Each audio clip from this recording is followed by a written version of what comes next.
What's good, Rip City? Brendan Slaughter here on a Tuesday afternoon, gearing you up for the Rip City Drive. The NBA Conference Finals get underway tonight in the Western Conference with the top-seeded Oklahoma City Thunder hosting the sixth-seeded Minnesota Timberwolves in the 4:05 tip-off at 5:30 on ESPN. Big news out of the NFL is a vote on Thursday is expected to pass that will allow its athletes to participate in the 2028 Flag Football Team Olympics in LA. A few details that we'll get into later in the show, but a limit of one player per NFL team on each national team participating is the big takeaway. And Portland Trailblazers center Donovan Clingan has been named to the All NBA second team or All NBA rookie second team. It is the first selection on the All Rookie team since Damian Lillard in 2013.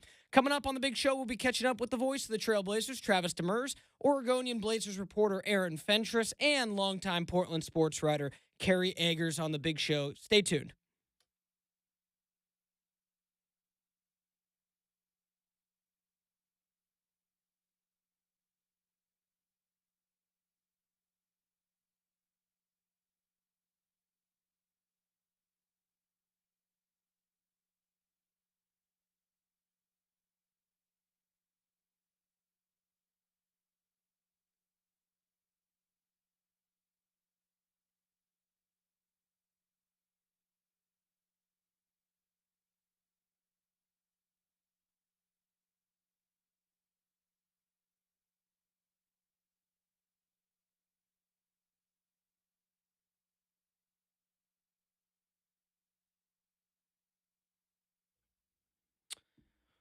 Welcoming you into the Rip City Drive here on a Tuesday afternoon. Another day here in the Pacific Northwest where the weather just can't make up its mind. Seemed to be a little warmer today, but then as I got into the studio, it started raining. So, just another glorious day here in springtime in the Pacific Northwest. Brendan Slaughter on hand with you again, filling in for Chad Doing here on the Rip City Drive. Lots to get into today, as we mentioned. We'll be catching up with the voice of the Trailblazers, Travis Demers, here in about 20 minutes. Want to get Travis's thoughts on a whole bunch of things, not just sports related. Travis and I have a big time TV show overlap too, so I'm curious to get his thoughts on a couple TV shows. In addition to the Blazers and the NBA playoffs, obviously the Knicks in the conference finals. Curious to get all his thoughts there. Later in the show, we'll catch up with Aaron Fentress and want to talk a few things with Fentress, some potential targets for the Blazers at number 11, should they choose to hang on to their pick. A couple other things. We'll talk about the team being put up for sale, a few other things with Fentress as well. And then in the final hour, we'll catch up with Kerry Eggers, a longtime Portland sports writer, good friend of mine. Love Kerry and excited to talk to him about a little bit of everything, too. A little bit of Blazers, a little bit of Oregon State baseball. Again, that's gearing up and getting ready for the postseason. So a lot to dive into today here on the big show, but just going to kind of start today with a lot of news and notes and a few things that, caught my eye today that we talked about. And first things first, got to talk about the NFL and the flag football okay for the 2028 Olympics. This has been something that had been discussed, but we were curious to see how how all the pieces would come together. So, the news that this was, an option started to leak out, I believe, a year or two ago. And, then it was like, okay, if the NFL can figure out how to put their athletes in there, like this is a go. And barring some big change, the vote is expected to pass on Thursday, and this is it's going to be something that's very unique, right? I mean, football feels like it's maybe something that was missing from the Summer Olympics a little bit when you consider that the other sports are pretty well represented there.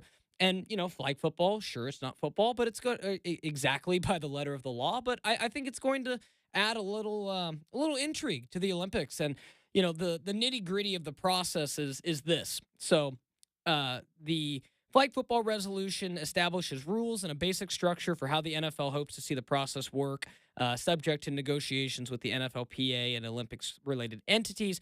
But the big takeaway here is that a limit of one player per NFL team on each national team participating. I know that's a lot of words, but it basically means that you will not be able to have two players from the Minnesota Vikings on a team or, three players from the San Francisco 49ers on the same team. So I think that kind of, that'll be interesting to see how that works. It also says, in addition, a team's designated international player to play for his home country. So I'm interpreting that to be that if someone has international ties on an active NFL roster, say France, Belgium, so on and so forth, that they would then be eligible to play on that team and that team only. It also talks about insurance policies to provide injury protection, because that's the first thing a lot of us kind of think about with this is these players will be doing things in the summer. That's right before training camp will start, OTAs, all those things. So you're seeing insurance policy for injuries, a salary cap credit for players who are injury or for who do get injured in flag football. So I think that's key as well. And a few other things, expectations that the medical staffs at the Olympics will comply with NFL standards. Don't think there's anything to worry about there. And then a schedule that does not unreasonably conflict with an NFL player's league and club commitments.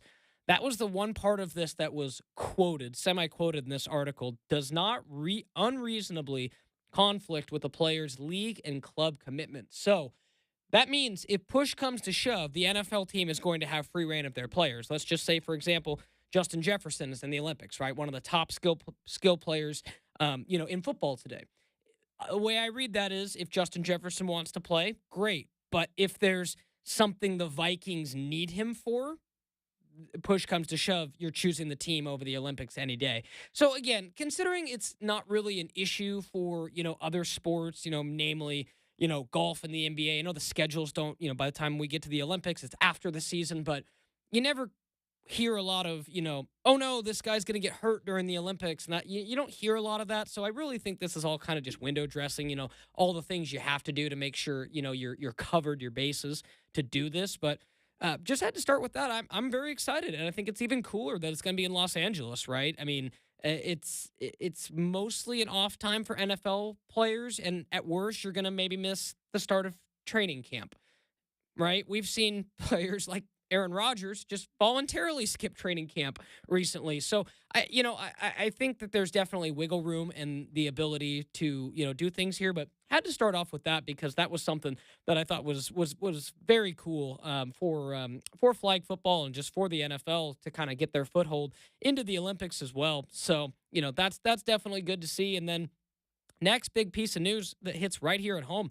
Donovan Clingan, way to be. Donovan Clingan named to the all-rookie team and was named to the all-rookie second team along with Chicago forward Matas Buzelis, Bub Carrington from Washington, New Orleans center Yves Missy, and Miami center Kaylee Ware. So, the big takeaway I have from that, it's the first all-rookie team honor for a Trailblazer since Damian Lillard in 2013. And, that's something I definitely want to talk about with Travis coming up and Aaron Fentress a little bit too, because that tells me that, you make an all rookie team, you're on the path of ascension. And I think that's fantastic that the league, recognized what Donovan Clingan was able to do in that kind of second half of the season when DeAndre Ayton was out and he was forced into an everyday starting role. And, obviously being a rookie and, getting up to speed of playing in 82 games and, closing the year. I do think it was, very promising for Donovan Clingan. And I think, getting the honor is definitely well deserved. And, I think that's definitely something to write home about. So we'll be talking definitely about DC today. And, I think it's going to be quite fun to continue to see where he goes as a player from here and all those type of things. So, fantastic award for Donovan Clingan. Nice honor. And as we mentioned, we'll be talking about that with Travis Demers and Aaron Fentress a little later in the show. A couple other news and notes we want to pass along as well as that the tush push, the Eagles' most famous play that we've seen in the NFL for a couple years now, it seems to be on the chopping block. We're going to see how this unfolds. I'm hearing the vote is either going to be Wednesday or Thursday based on actually confirming here now. Wednesday, the vote is going to be coming on the tush push. We're going to be catching up with an NFL guest tomorrow, so I'm very curious to get his thoughts on that as well. But it very much seems like the tush push is in doubt. And for those of you who are not familiar, it's a play where the Philadelphia Eagles kind of line up in a real tight formation with a lot of big bodies, and it essentially push quarterback Jalen Hurts a yard, 2 yards for the touchdown, first down, fourth down conversion, whatever it is. And it's been something that the rest of the NFL has kind of criticized the last couple years.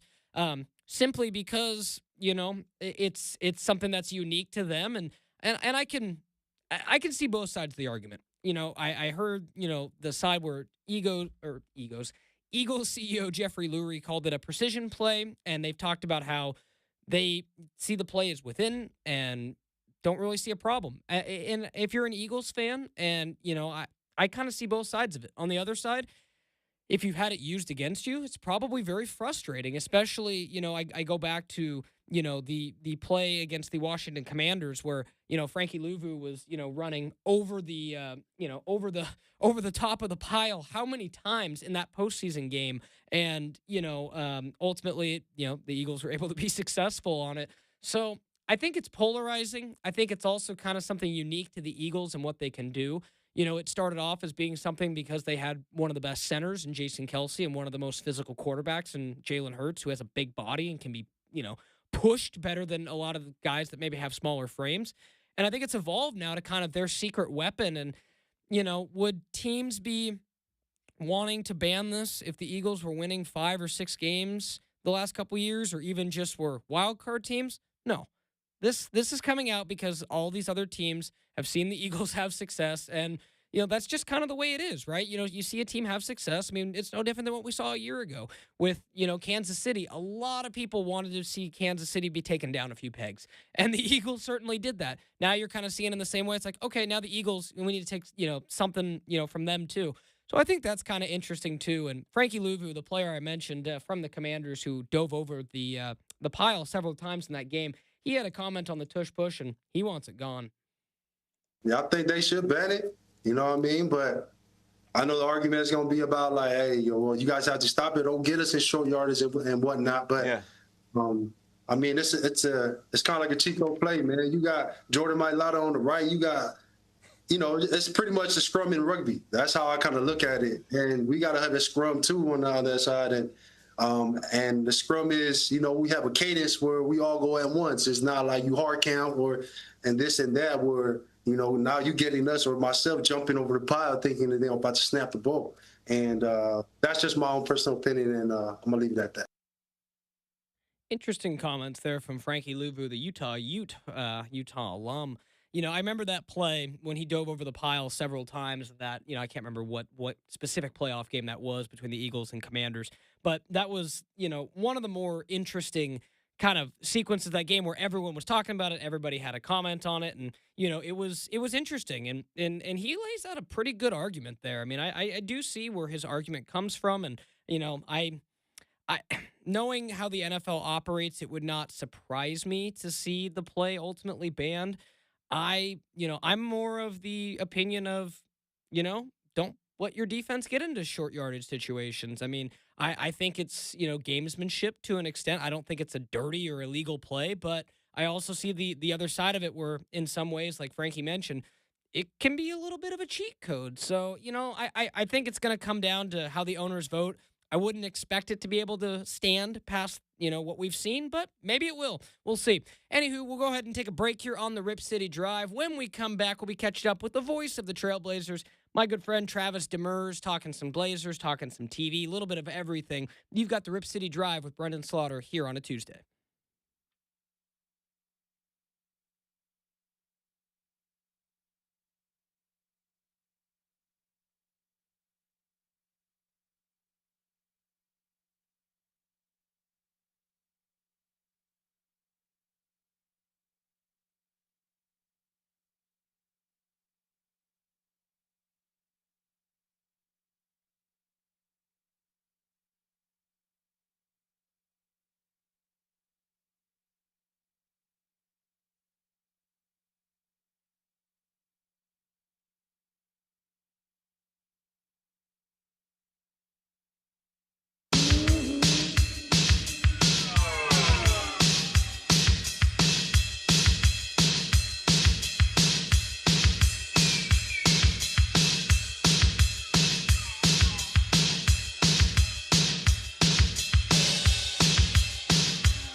Welcoming you back into the Rip City Drive. Brendan Slaughter here with you on a Tuesday afternoon. Pleased to welcome on our next guest, the one, the only, your voice of the Portland Trailblazers, Travis Demers. TD, what's going on, my man? How you doing? I'm good, man. How are you doing? I haven't talked to you in a while. I know it's been a minute, man. I mean, doing well. Hosting the Rip City Drive for Chad this week. Definitely excited about that. I'm sure you've been keeping yourself busy as well. How are the little ones, man? You baseball dad this time of year? T-ball dad? T-ball dad, and for the first time, lacrosse dad. Okay. Now we're getting somewhere. My oldest Lincoln, he's in first grade. He just turned 7 on Monday. And he said he wanted to play baseball and lacrosse this year. So he signed up for both. And lacrosse started about a month earlier, and it turned out they were both on the same nights. They had practice on the same nights, and we didn't want him to quit after he made a commitment. So this year it's lacrosse for him, and Lawson's doing T-ball. Wow. No, that's exciting, man. That's good to hear, and happy belated to Lincoln, man. I mean, Travis, that's the other thing, man. I said, I now, you said he turned 7. That makes me feel old, man. That makes me feel old. I remember when he was a little guy. Yeah, I know. You probably remember when he was born. I do. And now he's 7. It's crazy. It goes fast. It does, man. Time absolutely does fly. And I'm curious, how, mostly with dad stuff, how you been keeping yourself entertained since the end of the season? Obviously catching up on some basketball and taking a collective breath. What else has been going on in the world of Travis Demers lately? Yeah, we have lacrosse on Mondays and Wednesdays with practice, and then T-ball Tuesdays and Thursdays, and lacrosse games are Saturdays. So there's been a lot of that. Yeah. I'm getting my house organized, doing laundry, getting all the yard work done, all Nice. the projects that, I put off for the last 6 months. Because, once basketball season starts, anything that I'm in the middle of, it stops. It's like a time Right. capsule, and then I pick it back up again in April. So just, getting around to all that kind of stuff. Yeah, no, for sure. I'm curious, Travis, you find any time these days to still get some show in, or is little video games not enough time these days? I didn't play it for like 4 years, and now that I have the first full summer of being divorced, I actually have some time. So yeah, I have definitely been getting in on the show. Nice. First time I've played it since I think the MLB The Show 2021. Nice. So it's Okay. been a while. No, that's good to hear because I remember back in the day, you and I used to talk about that quite a bit. And man, like I said, time just really does fly. I mean, I remember it was not too long ago. I remember helping you move, so it's been a minute, man. But Right. it sure is good to And catch. we've actually moved. We moved from that house to somewhere else. Right. 3 years ago. Right. Oh. Just life happens, man. And man, it's and for a while you and I were like literally stones throw neighbors too. So, good times, man. Good times. But first, just before we get into everything else, I want to talk about the big news. Donovan Clingan today, all rookie second team. Just what was your reaction to DC right off the bat? Yeah, I think he absolutely deserved to be second team. You look at the centers that were first team with Risache and Edie. Edie being on a playoff team certainly helped him, and he was healthier than Clingan was this year. I didn't get to see a whole lot of Risache, but what I did see was towards the end of the season, and he was playing well. And there were some folks who thought he could have been a candidate for Rookie of the Year. So I think second team all rookie is right where he belongs, and I'm happy to see that even with all the injuries, because he was out for a while, and some of the struggles that he had, he was able to pop back on that list and really showed out in his rookie year. Yeah, no, I think it was just awesome to see kind of the recognition nationally, right, in the NBA, and seeing right. And it kind of surprised me when it was Blazers' first, all rookie nod since Dame, right, in 2013, and I thought that was, kind of, I'm like, wow, okay, it had been a minute, but that's cool, and definitely happy for DC. Not too much on our next topic, Travis, but just curious what your reaction was to the lottery. Probably not the outcome many saw, but just I've kind of been asking people. Blazers obviously slid back to number 11, and Dallas jumped up. Like, what was just your reaction to the lottery itself? Well, in terms of where the Blazers ended up, they had a better chance of dropping back to 11 than they did of moving up to the top 4. So when people would ask me before, well, what do you think's going to happen in the lottery? It's not like it's something you can predict, right? It's a lottery. So, I thought they were probably going to stay where they were or, drop back to 11 like they did. I think the fact that you have, Dallas moving up to 1, which is ridiculous, San Antonio at 2 and Philadelphia at 3, and the teams that had the worst records in the league are sitting at, 4, 5, 6, and 7. It just shows you that, going all in on the tank does not always work. And, it's like, okay, well, even if they have a 14% chance of getting number 1, if they don't get 1, they'll get 2 or 3. Yeah, no, they're going to end up 4 or 5 or 6. So while I definitely was sick to my stomach when I saw Dallas jump up to number 1, it did make me feel a little bit better that, they didn't completely miss out on Flag or Bailey or Harper or one of those guys by winning games. Right. No, and totally. I was catching up with the Godfather last night on Trailblazers Courtside, and I mentioned that to him. I'm like, for all those fans out there who are like, hey, maybe they should have had more ping pong balls, and I'm like, well, now I look at it the other way: is you could have been in a spot like Utah or Washington where you kind of punted on your season and then fell back to Yep. 5. Portland had that good run, around that All-Star break, and I think that's something awesome to hang on to going into this next year, considering just how the lottery shook this year. Yeah, I do too, and it's not just the fact, because that's what I've seen from people who look at it the other way. That, well, I hope you enjoyed that that winning streak. It wasn't just that, Brendan. They were above 500 in the second half of the season. Right. They won 23 games of the second 41. So while they were sitting 15 games under 500, after 41 games, they went 23 and 18 or something like that the rest of the way, whatever. Well, yeah, 23 and 18 the rest of the way, with a top 5 defense in the league. Right. So it wasn't, they had that good streak and that's all it was. No, they showed real signs of improvement. And that was with, a lot of the veterans being injured. They were an above 500 team with a fantastic defense. Sure, there are a lot of holes and there are a lot of things that they need to improve on and they need to make the roster better. But I think there's a lot to be encouraged by going 23 and 18 over that final 41 games.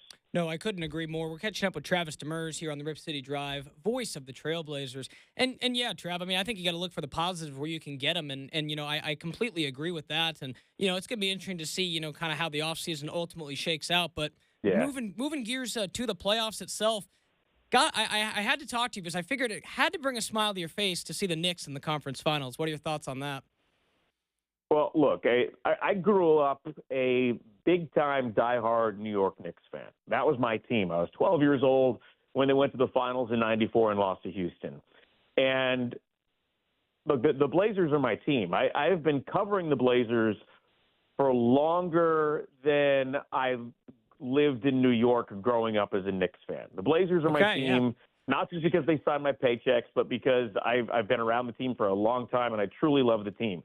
But there is always a place in my heart for the Knicks. Sure. So when the season's over and the Knicks are still in the playoffs, I become a Knicks fan again. So the fact that they're in the conference finals for the first time since I was a freshman in college, and not just that, but they beat the Celtics and embarrassed them in several of those games. It just makes it that much better. So yeah, I'm fired up. I'm all in on the Knicks for hopefully the next month. Yeah, no doubt. I knew when that happened, and I was like, oh yeah, I definitely got to talk to Travis next week. And along with that, Travis, like this, I've asked a couple NBA people this week, but I'm curious your thoughts. Like, I had no inkling of this Final Four coming. This Final Four of teams is still pretty shocking to me, outside of really OKC. Well, look, there is nobody that could have predicted these 4 teams. The fact that you had 2 60-win teams in the Eastern Conference not make the conference finals. Right. Could you make an argument that one of those teams would lose? Sure, and I think most people would have made the case that that would have been the Cavaliers losing, especially to a Pacers team that can get up and down the floor and score. And they really weren't prepared for that Indiana series, and they even talked about it, that because they weren't tested at all in the series against Miami, they barely put up a fight at all. Right. That they really weren't ready for Indiana. But the fact that the Celtics lost, and it's not because of the Tatum injury. They were down 3-1 basically before the Tatum injury, and blew two 20-point leads at home. Nobody could have expected that. Right. I don't think it's a huge surprise that the Lakers didn't get there. They have no depth. I actually, before the playoffs started, I had picked the Warriors to go to the NBA Finals because of how well they played with Jimmy Butler and Steph Curry. But Steph Curry gets hurt. Right. And that changed everything. So, knowing that the Lakers weren't going to get there, and I think at the beginning of the season, no one expected Minnesota to be back in the conference finals after making the trade to send Cat away.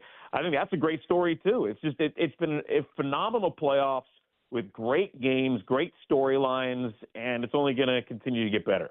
Absolutely. And again, we're catching up with Travis Demers here on the Rip City Drive.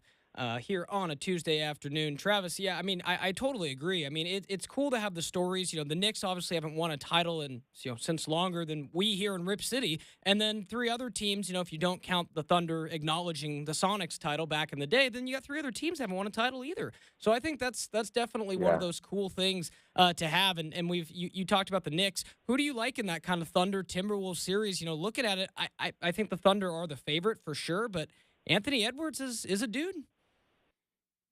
Yeah, the Thunder have to be the favorite, right? And it's not just their offense, and that's what we focus on, right? That, SGA is probably going to win the MVP this year, and Jalen Williams is fantastic, and, Chet Holmgren is a freak, and all the things that they can do, but their defense is so freaking good. And they fly around, and they force turnovers, and they play with pace, and they score off the turnovers.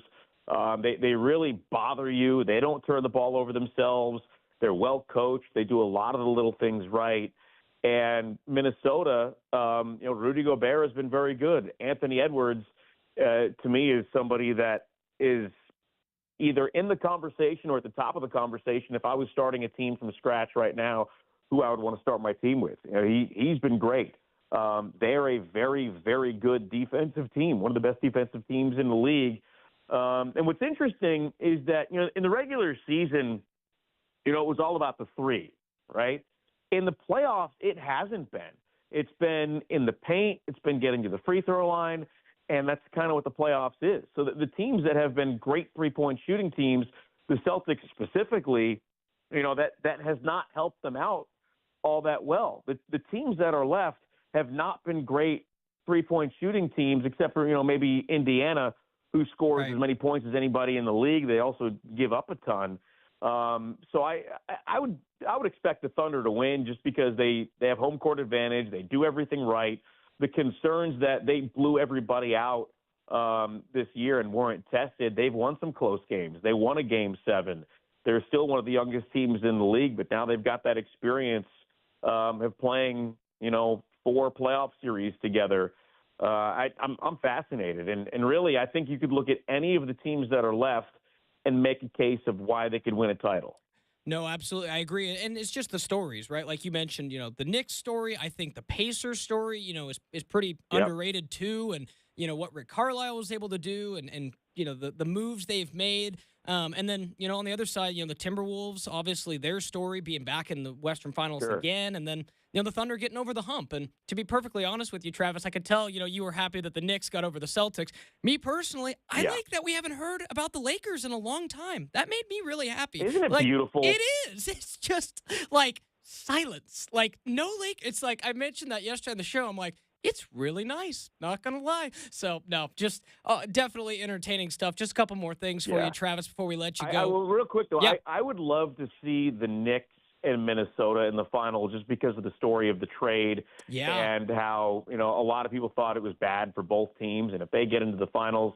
And the other thing that I think is interesting is that you look at teams like the Cavaliers and the Celtics who basically bubble wrapped their stars all year and then they were banged up in the playoffs. And the team that was criticized by even their own players for playing too many minutes, the Knicks, they've been as healthy as anybody. It's true. I remember that whole thing happening before the Knicks played in Portland, I think, with McCall Bridges and Tom Thibodeau, and that was like, oh, interesting. But nevertheless, here we are, and I think that's definitely telling. But, yeah, I'm definitely excited for this Final Four, and I must say, like, just compared to some of the years where it's kind of been the same cast of characters, or even last year, like, Boston, great team, but NBA leading 18th title. So it's just like they've been there. It's nice to see some new faces for sure. But Totally. Trav, let's switch some gears, man, because you and I have a big time TV overlap too. We like a lot of the same TV, man, and you, like me, definitely like a lot of what Taylor Sheridan puts out on Paramount Plus.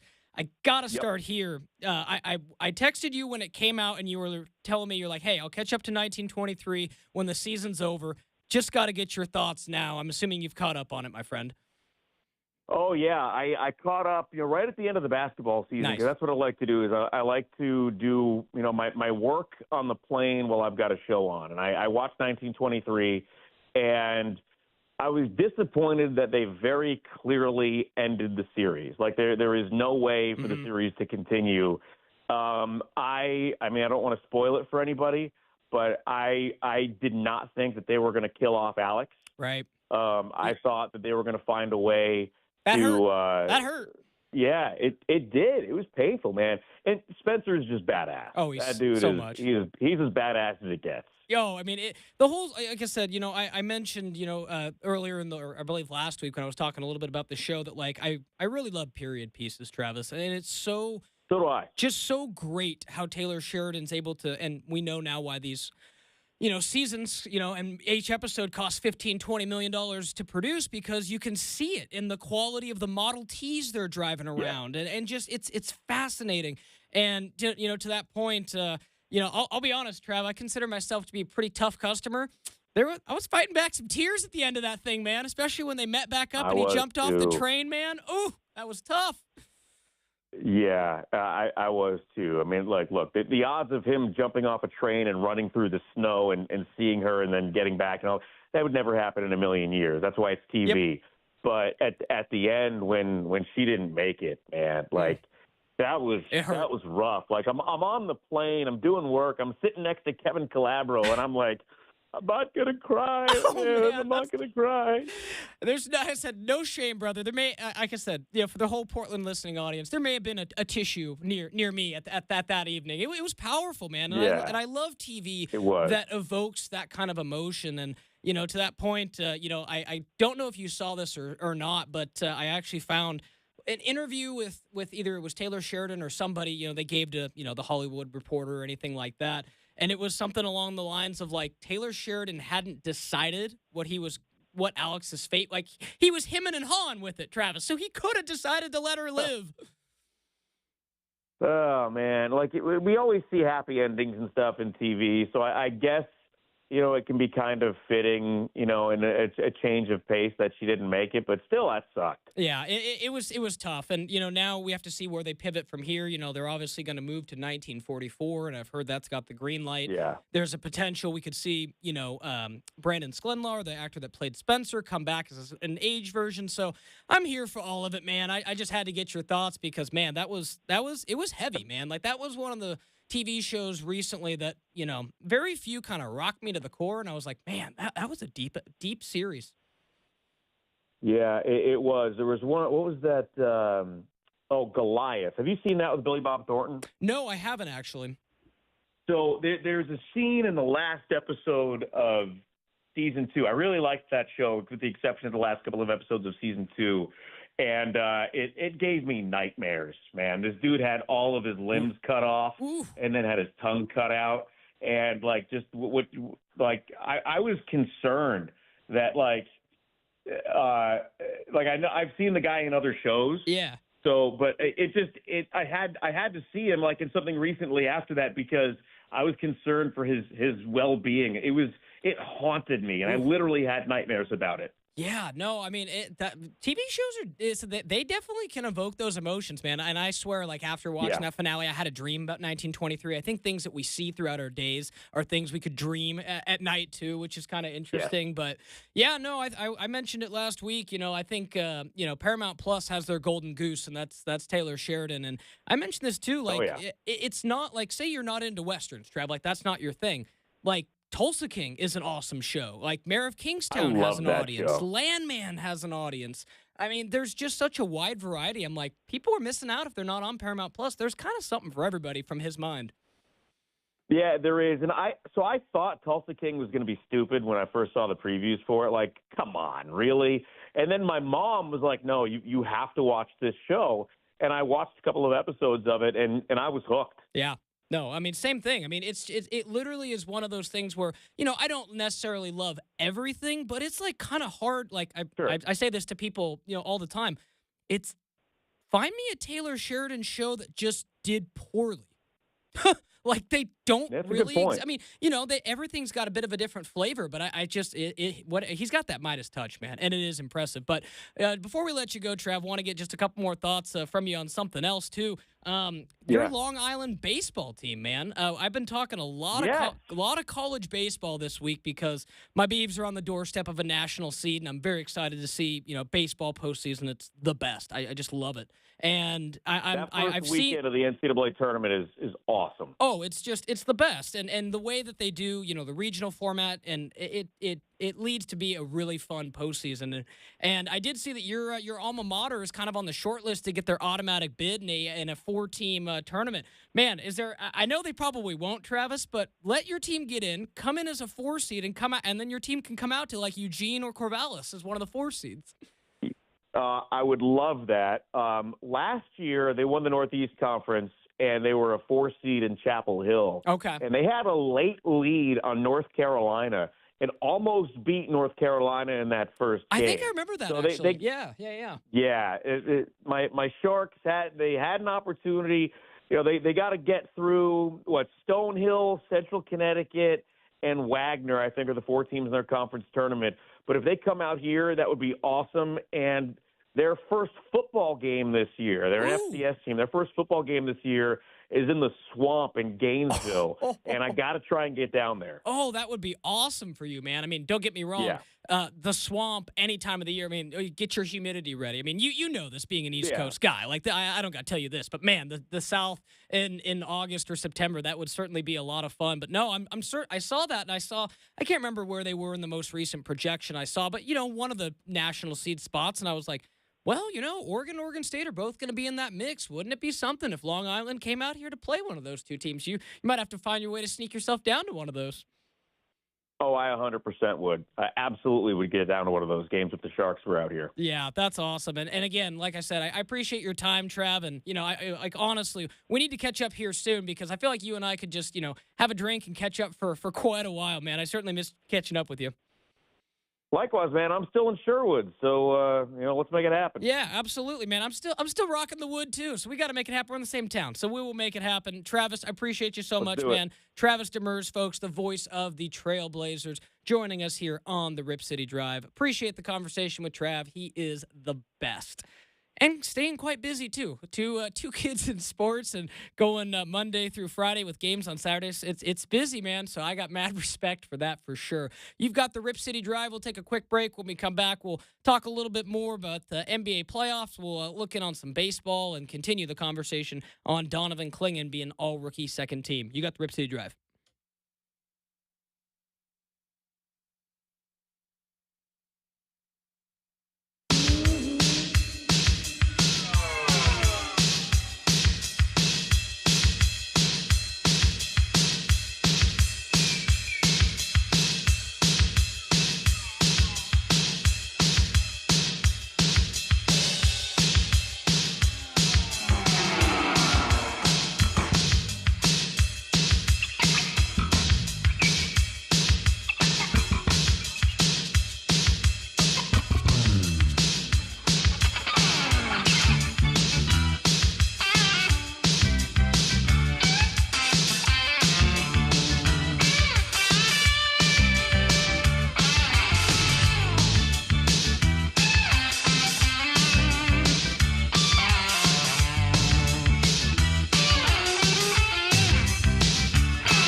Welcoming you back into the Rip City Drive. Brendan Slaughter here with you on a Tuesday afternoon. Hope everyone's doing well. Big shout out to Travis Demers for joining me last segment. Was great to catch up with TD, man. I mean, not only do we have a lot in common when it comes to our sports, we have a lot in common with just, we're very similar people in our interests as far as TV and, how we look at the world. And, I definitely appreciate the guy and definitely can't wait to meet up with him again. But some good information from Travis. I like his optimism with the lottery, and the situation with the Blazers, and I doubled down on it too.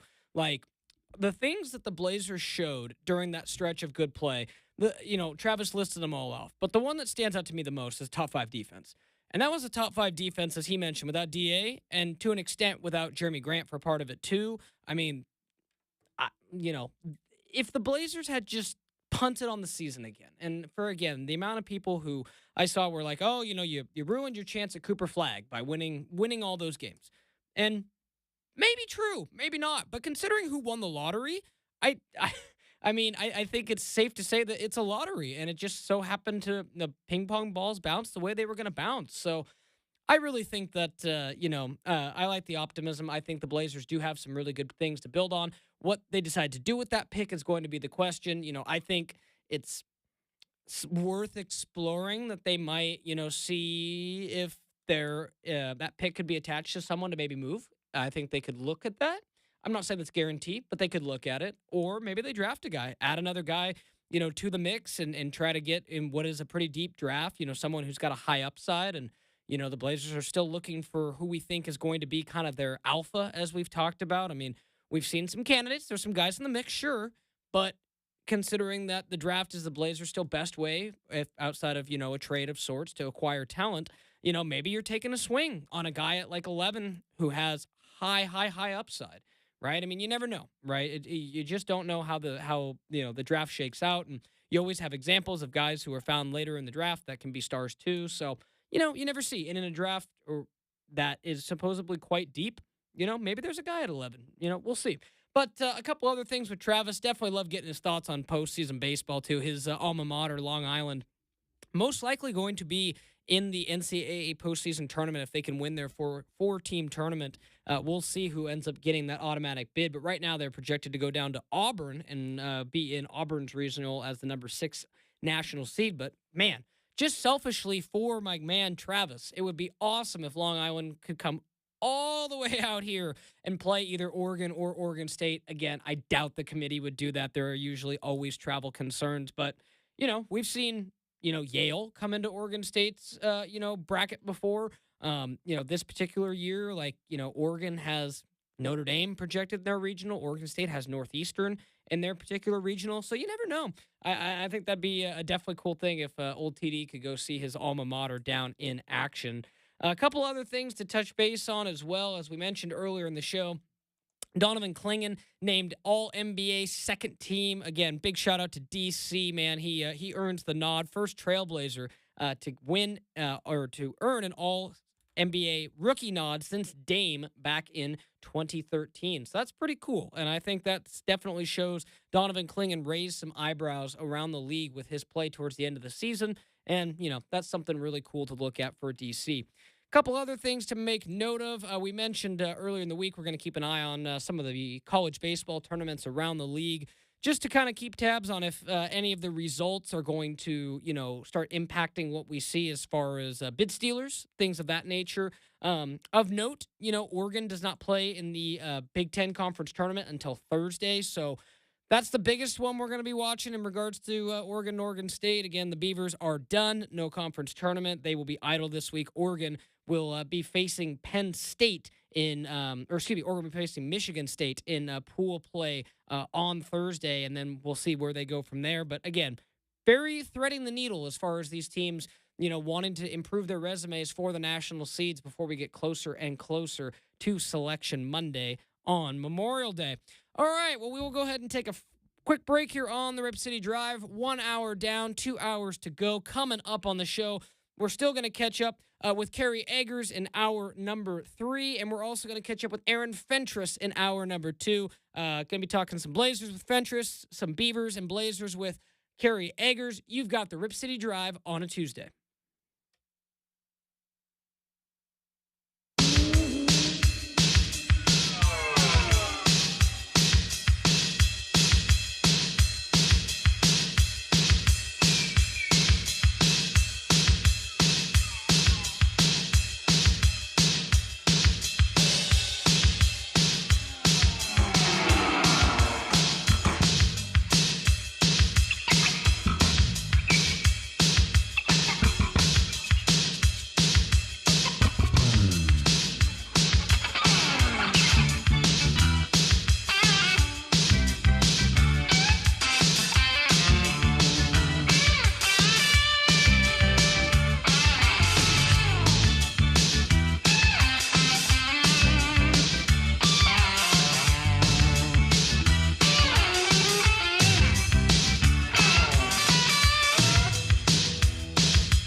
What's good, Rip City? Brendan Slaughter here. Hour two of the Rip City Drive here on a Tuesday afternoon. The NBA Conference Finals gets underway tonight in the Western Conference with the top-seeded Oklahoma City Thunder hosting the sixth-seeded Minnesota Timberwolves in the 405. Tip-off is at 5:30 on ESPN.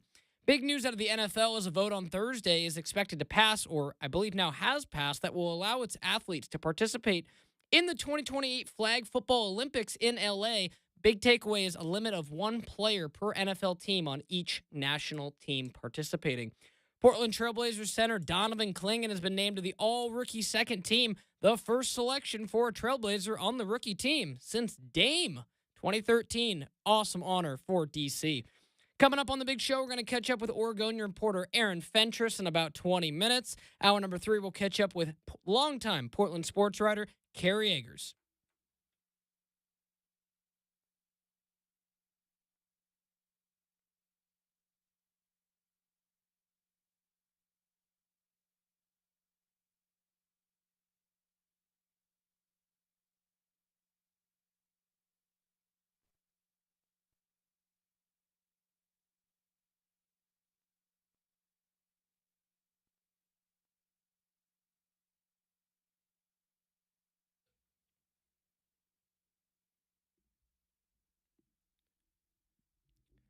Welcoming you back into the Rip City Drive here on a Tuesday afternoon. Brendan Slaughter with you. Hope everyone's having a great Tuesday so far. Excited for what we got coming up this hour. Again, we got Aaron Fentress coming up in about 20 minutes.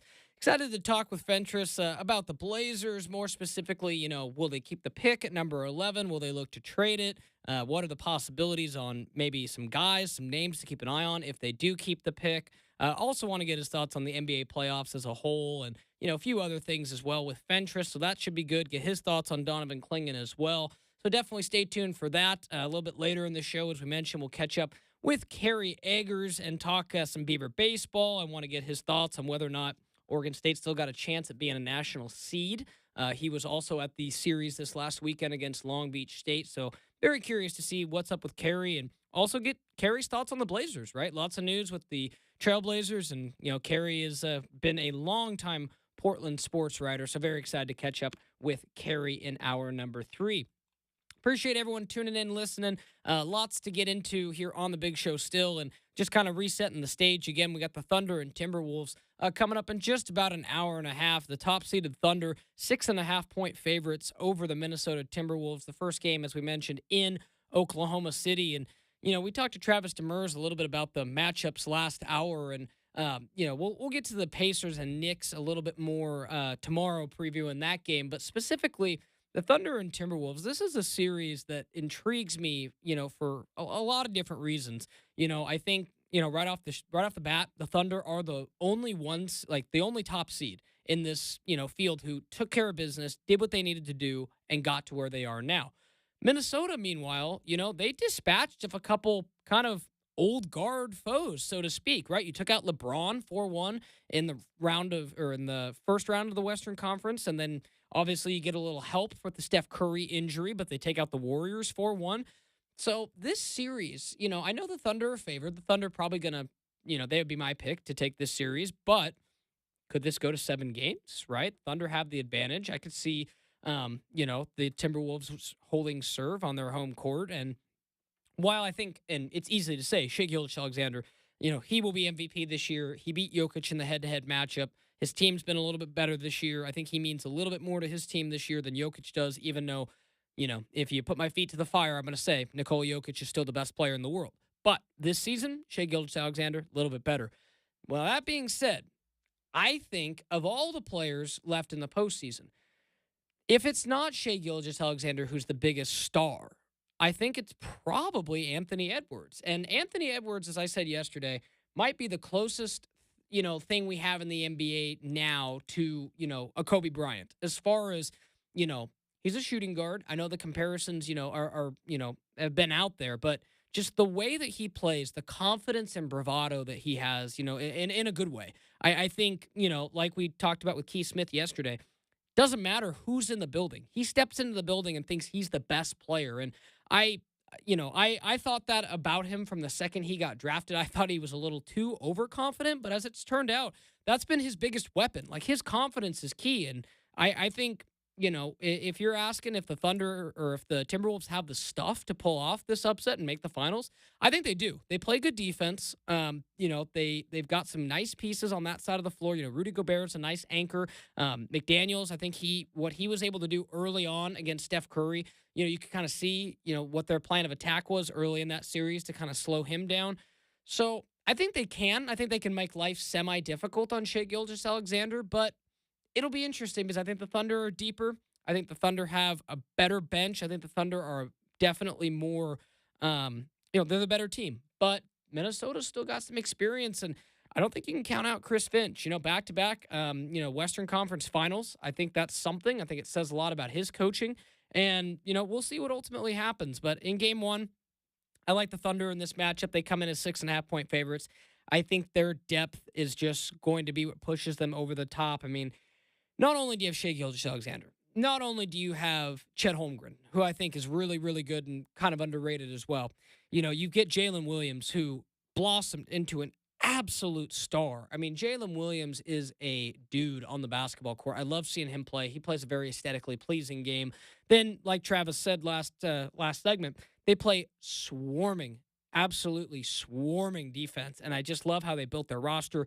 Sam Presti is, a legendary GM as far as, what he's been able to, accomplish in over such a strong period of time. No, he's still searching for that title, but, I have a lot of respect for what Sam Presti's done. How this team, after, very famously, Damian Lillard waved them goodbye. And who could forget that awesome moment when Dame waved them goodbye? It was, one of those moments I don't think a lot of Blazers fans will forget. It was a very special run, part of a run to the Western Conference Finals back in 2019. And not to age myself, but man, it sure doesn't feel like that long ago. But nevertheless, after that, the Thunder pivoted and were like, we're kind of stuck in the middle here, right?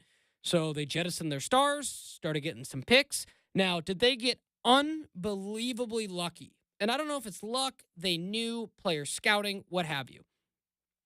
I don't know if anybody knew what Shai Gilgeous-Alexander was going to be after his first year with the Clippers, and then the Clippers, their infatuation with wanting to get Paul George. But when you talk about that deal, and that was Shai Gilgeous-Alexander plus, seven first-round picks. And, that was like, 4 first-round picks and 3 swaps or something along those lines, whatever the max was. And we've never seen a player traded for 7 picks since. We've seen Durant move for 5, but the reality that he was moved along with that many picks for Paul George still absolutely baffles me. And, maybe that's why the Clippers were what they were. And, they tried to make a swing, make Kawhi Leonard happy. And, credit to him for making the swing. But, you think back to how the Thunder just meticulously plotted. They were lucky. Shai Gilgeous-Alexander turned into a star. We talked about it last hour. You need an alpha, right? You need an alpha to lead a star or lead a group. And you can tell Shai Gilgeous-Alexander is clearly that alpha for the Thunder. But then they also drafted well, right? You're talking about where they got Jalen Williams in the draft. The fact they got Lou Dort. Chet Holmgren obviously was from a not so great year, but still a solid pick. And then I like, their move trading Josh Giddey for Alex Caruso. Alex Caruso, such a key piece, to the Lakers several years ago and was kind of, in my opinion, toiling in Chicago. Obviously, he went to go get paid, and you want to see a guy get paid that was, a role player, which he did. But, the Chicago wasn't going to be a big-time factor in the postseason, and I think Caruso's a guy that's proved he can play big-time minutes. So, just a lot to like from the Thunder, and I think, they've kind of proven that, they can beat you in a number of ways.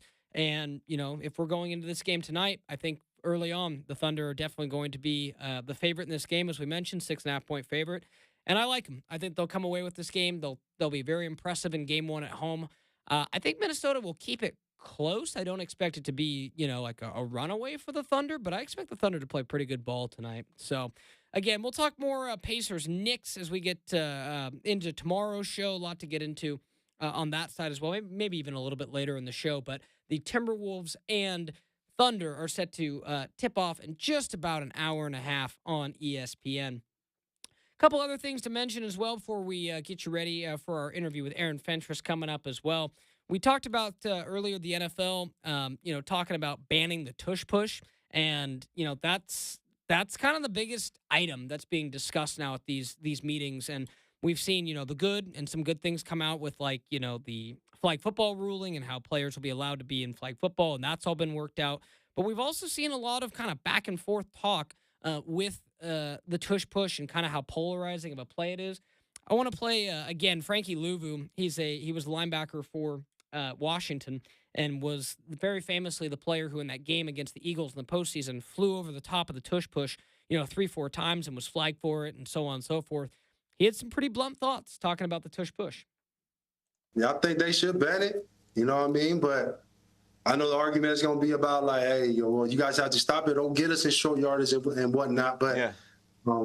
I mean, it's kind of like a Chico play, man. You got Jordan Mailata on the right. You got, it's pretty much a scrum in rugby. That's how I kind of look at it. And we got to have a scrum too on the other side. And the scrum is, we have a cadence where we all go at once. It's not like you hard count and this and that where, now you getting us or myself jumping over the pile thinking that they're about to snap the ball. And that's just my own personal opinion, and I'm going to leave it at that. It's definitely going to be interesting. I mean, like I said earlier in the show, I think ultimately enough teams probably don't want to see it, and enough teams are probably just consider that nobody else really does it, right? I mean, you think about it like Jalen Hurts is not the only good sized quarterback. Like, I don't doubt that Josh Allen could do everything that Jalen Hurts can do. I mean, I don't know if Josh Allen can squat quite what Jalen Hurts can, but I would say it's in the same ballpark. I mean, Josh Allen's a huge quarterback, too, very physical, runs all the time. So could Josh Allen probably do it? Yeah. Do we see the Bills do it? I'm not going to say they never have, but it's not something you see, right? I mean, Lamar Jackson, more of a, between the tackles runner as far as, typically you don't see Lamar Jackson going in the middle of the pile in the same way. But, I think it's kind of unique because like we said, Jalen Hurts is kind of a unique quarterback with his skill set. And if push came to shove and you were asking me to guess on it, I would guess it's probably not going to be allowed much longer. I think it was a good run for the Eagles having the play, and I think that's kind of how the other NFL, voters are going to look at it. Like, hey, we tabled this last year, maybe even tabled it the year before. I feel like this has been talked about for a minute, and now it kind of feels like the time where there's some support. There's been enough people who have maybe, been on the wrong end of it a couple times, who maybe have some louder voices. So I don't expect it to stick, but nevertheless, we'll see ultimately how that shakes out and, how, what that vote comes out to be a little bit later in the league or a little bit later in the week. And, we've seen kind of the Eagles, downplay it, right? And kind of say, oh, no big deal. But it's kind of something that I kind of think they're probably telling us what we want to hear because I think they would be disappointed to see the play banned because it's something they've coined and it's something unique to them. And, because it works for them, should the rest of the league have to adjust, or should the rest of the league shut it down? I see both sides of this argument. Again, maybe we'll talk about it later in the program. You got additional thoughts a little bit later in the show, 503-248-0620. Coming up, though, we're going to catch up with Aaron Fentress from the Oregonian. Want to get Fentress's thoughts on a whole bunch of different Blazer-related topics. We'll talk some NBA playoffs with him as well. You've got the Rip City Drive with Brendan Slaughter here on a Tuesday.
Welcoming you back into the Rip City Drive. Brendan Slaughter here on this Tuesday afternoon. Hope everyone's doing well. Pleased to welcome on our next guest. You know him. You love him. You might debate with him on X. The one, the only, Aaron Fentress. What's going on, Fentress? How are you?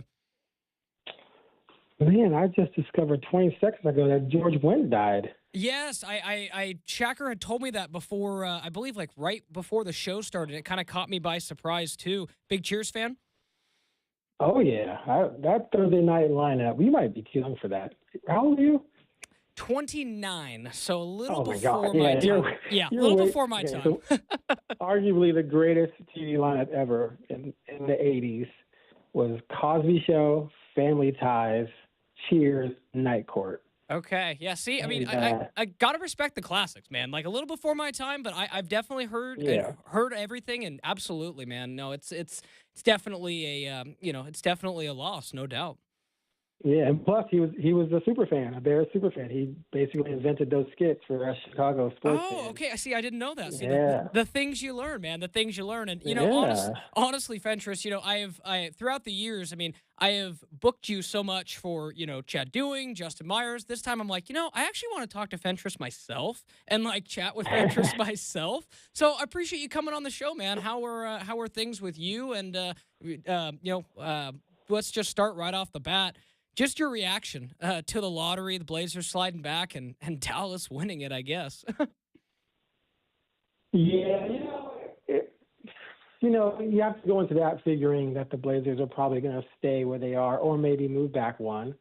You can hope at 16.9% that you have a chance to get into the top four, but it's not very likely. So, as someone who covers the team, of course, I would love to see them jump into the top four. That would be exciting and fun and make things a little bit more interesting.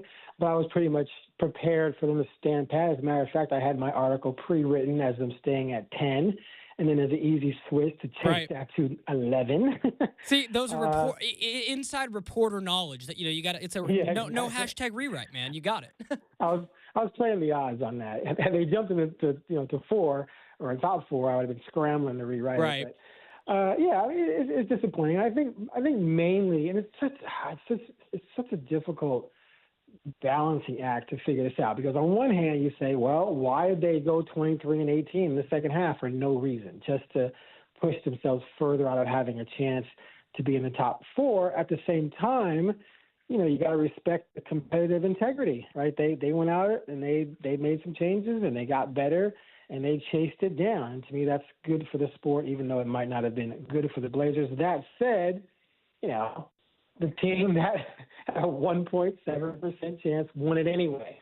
So would, being higher in terms of having more ping pong balls have mattered, since a team that had no business winning it won it? Well, maybe not, but at least you'd still end up with a higher pick regardless. So it's unfortunate, but at the same time, you can get a good player at 11. Maybe you can get lucky. Clyde Drexler went at 14, right? True. Giannis went at 15. CJ went at 10, I believe. So good player. I think, and Kawhi Leonard was went 12, I think. Yeah, Klay Kawhi Thompson Leonard was, in in the teens too. Yeah. Kawhi, exactly. So it's possible, but at the same time, those are few and far between. For every one of those guys, there's a bunch of guys in that 10 to 15 range who never pan out. So we'll see what happens. We'll see if Cronin and his crew can come away with a good player. Absolutely. And again, we're catching up with Oregonian Blazers reporter Aaron Fentress here on the Rip City Drive. And Fentress, it was just shocking to be in a public place. I was out last week. I was actually poolside in Vegas when the lottery was going on, and seeing just the reaction, from the TVs near the pool, people going, I mean, it was insane to see people's reaction, thinking that, for a second that, Cooper Flag could get paired with Wemby, when that was a possibility for a moment. Then it was down. I mean, it was just mind-boggling. Like the result. I mean, I'm not no conspiracy theorist peddling out, but just the reality of it is pretty shocking. Yeah, there's no doubt it's shocking, because from a mathematical standpoint, you don't believe those types of things should happen that often, and it's happened a lot. So I think 9 times now a team with 6.3% chance or less have won it in 36 years. I think dating back to 1990 when they first went to the weighted system. Right. That seems like a lot to me. It seems like it shouldn't be that many times. At the same time, though, if you have 6 or 7 teams that all have between 8 and 1%, that adds up to still maybe 30 total. So you have a 30% chance for one of those teams to jump up there.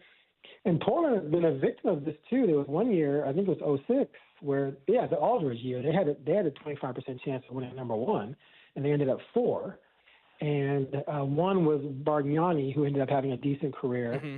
2 was Aldridge, whom they traded up to not trade up. They made a draft trade after the fact to trade Tyrese Thomas, right, who they drafted 4th to my Bulls for Aldridge, one of the biggest mistakes the Bulls have ever made. Yep, that was a good move. I was so ticked. I wanted Aldridge so bad, and they made that trade. And I convinced myself Tyrese Thomas might be really good because he was super athletic. Right, by far the most athletic guy in that draft, but he couldn't play basketball. That was the problem. But anyway, so it ended up the top 4 picks in that draft. They finished 4th in the lottery, but they got the best player out of the top 4.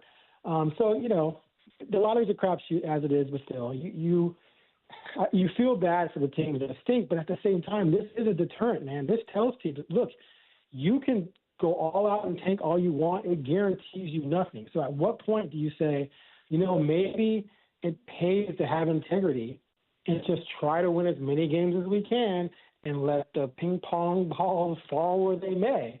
And who knows what will happen, but at least you don't cheat your fans out of legit basketball, because that's what teams are doing. And the Blazers have done it too. I mean, the Blazers have embarked on some epic tanking in the last few years, other than this past year, that, they're trotting G League players out there. They're trotting, summer league guys out there. And everyone knows the guys on the injured list are not all truly injured. Is that fair to the fans? And for Portland Trail Blazers fans to date, I'd say it hasn't truly paid off yet. I mean, Sharp may end up being a star. We'll see. Scoot has not worked out yet, so we'll see how things work out. Klingon at least got second-team all-rookie. That's a nice little sign, but they haven't come away with the big prize yet.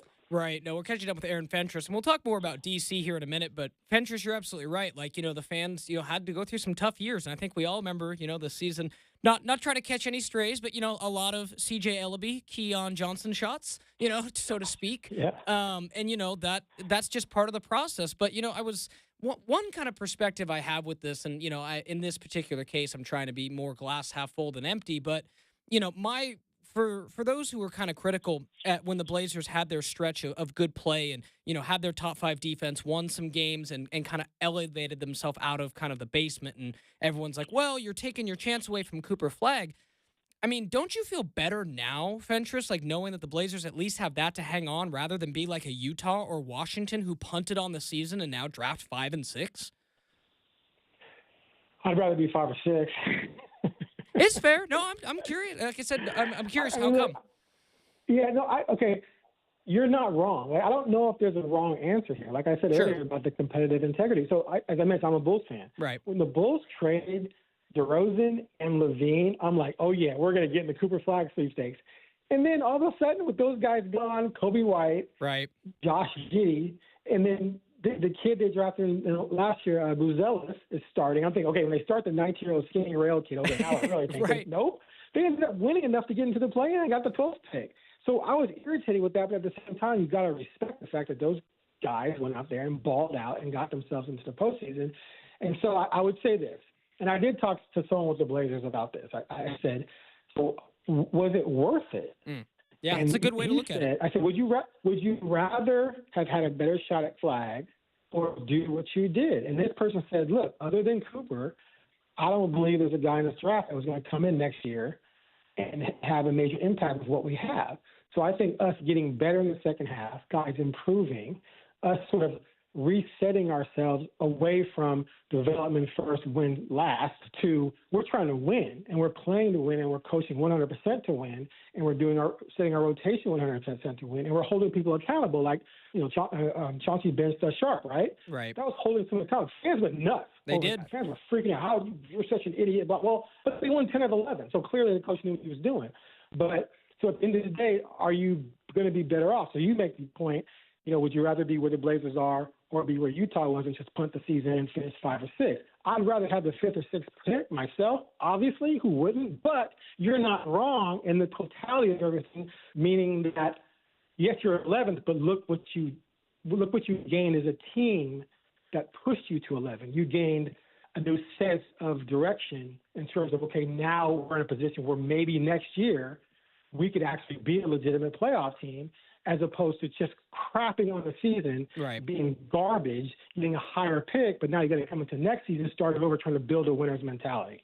Absolutely. Catching up with Aaron Fentress, Trailblazers Oregonian reporter. Appreciate your time, Fentress. A couple more things I want to touch base on. And, just with that, I think you bring a good point, because now they have, number 11. But the question that I have now is, will they look to draft someone at 11, or do you potentially look to attach that pick to one of the veterans that has a larger salary to try to maybe move off of him? Do you think those options are in play? Or do you think they're pretty wanting to grab a young guy and further develop somebody at 11? Yeah, I think all options are open. I believe Cronin, when he says that, I think that if the right trade is there, that they will move that pick. Because again, if you're turning a corner where now you're moving away from development, you want to win, a 19-year-old kid, who, and all the kids you look at who could go in that range have major flaws. Right? Sure. They have some upside, but they have major flaws, right? And so their major flaws are going to keep. They're not. None of them are going to start. I believe the Blazers are in a position right now where there's no way someone they draft at 11 is going to start. So you're looking at a backup. You're looking at an 18, 19, 20-year-old backup who may spend time in the G League or maybe get just 10 minutes a game, like Sharp did a couple years ago when he first came in the league. Right? He was a deep backup till the end of the season. So do you want that, or do you take that pick and a player and do what you did when you got Denny? You took Brogdon's contract, you took 2 picks, and you went out and got Denny, and that turned out to be huge, right? Right. So if you can pull off something like that again, oh yeah, that pick's gone. Plus, this whole thing with Giannis in Milwaukee, I'm sure you guys have talked about this already. It's like if he asks out, that 2029 pick and those 2 swaps in 28 and 30 become gold. They're already considered very high-end tradable assets because of the potential of Giannis either aging out or being traded. Now, you hope they don't trade Giannis for 2 young budding all-stars, and that ruins everything. But, if not, they're just trying to recoup picks to rebuild, and then those picks become highly sought after. Now you have those 3 assets plus your 11th pick, right, to mess around with in the market with some contracts. And, I think – it'll be interesting to do with Ant, but Ant, I think, will have more value than Grant or Ayton. But one of the things we saw at the trade deadline was that stars were being traded all over the place. The question is, what kind of star do you get? Do you get an aging star, which you probably don't want, like a Jimmy Butler? Do you get sort of a flashy but star that lacks substance and has a huge contract like Zach LaVine? Sorry to say, as a Bulls fan. Or can you come away with some, gem like Luka or a Devin Booker? So it'd be interesting to see what you'd be giving up to get one of those players at those levels, but I definitely think that would be up in the air for sure. I'd be on the table for sure. Yeah, I think there are a couple good things there I want to follow up on, Fentress. And, I definitely agree with you that, as far as, the veterans, I mean, I'm curious your thoughts on this. As I kind of look at this and you look at the development of Toumani Camara and Denny Avdia, who play the wings, I think there's still a world where you can field a team where, DeAndre Ayton is still ahead of Donovan Clingan at this point in his career, and it's not detrimental. And I could even see a world where even Anthony Simons, to an extent, is not necessarily as much of a tough fit as I just see Jeremy Grant right now. Am I wrong in seeing that Jeremy Grant doesn't really fit with the kind of upward ascension of what Toumani and Denny are doing? Yeah, that's an interesting case because Jeremy had a horrible season offensively. But defensively, Chauncey made it clear that Jeremy was a huge part of their turnaround on defense when they won 10 of 11 because they were starting Toumani, Jeremy, and Denny.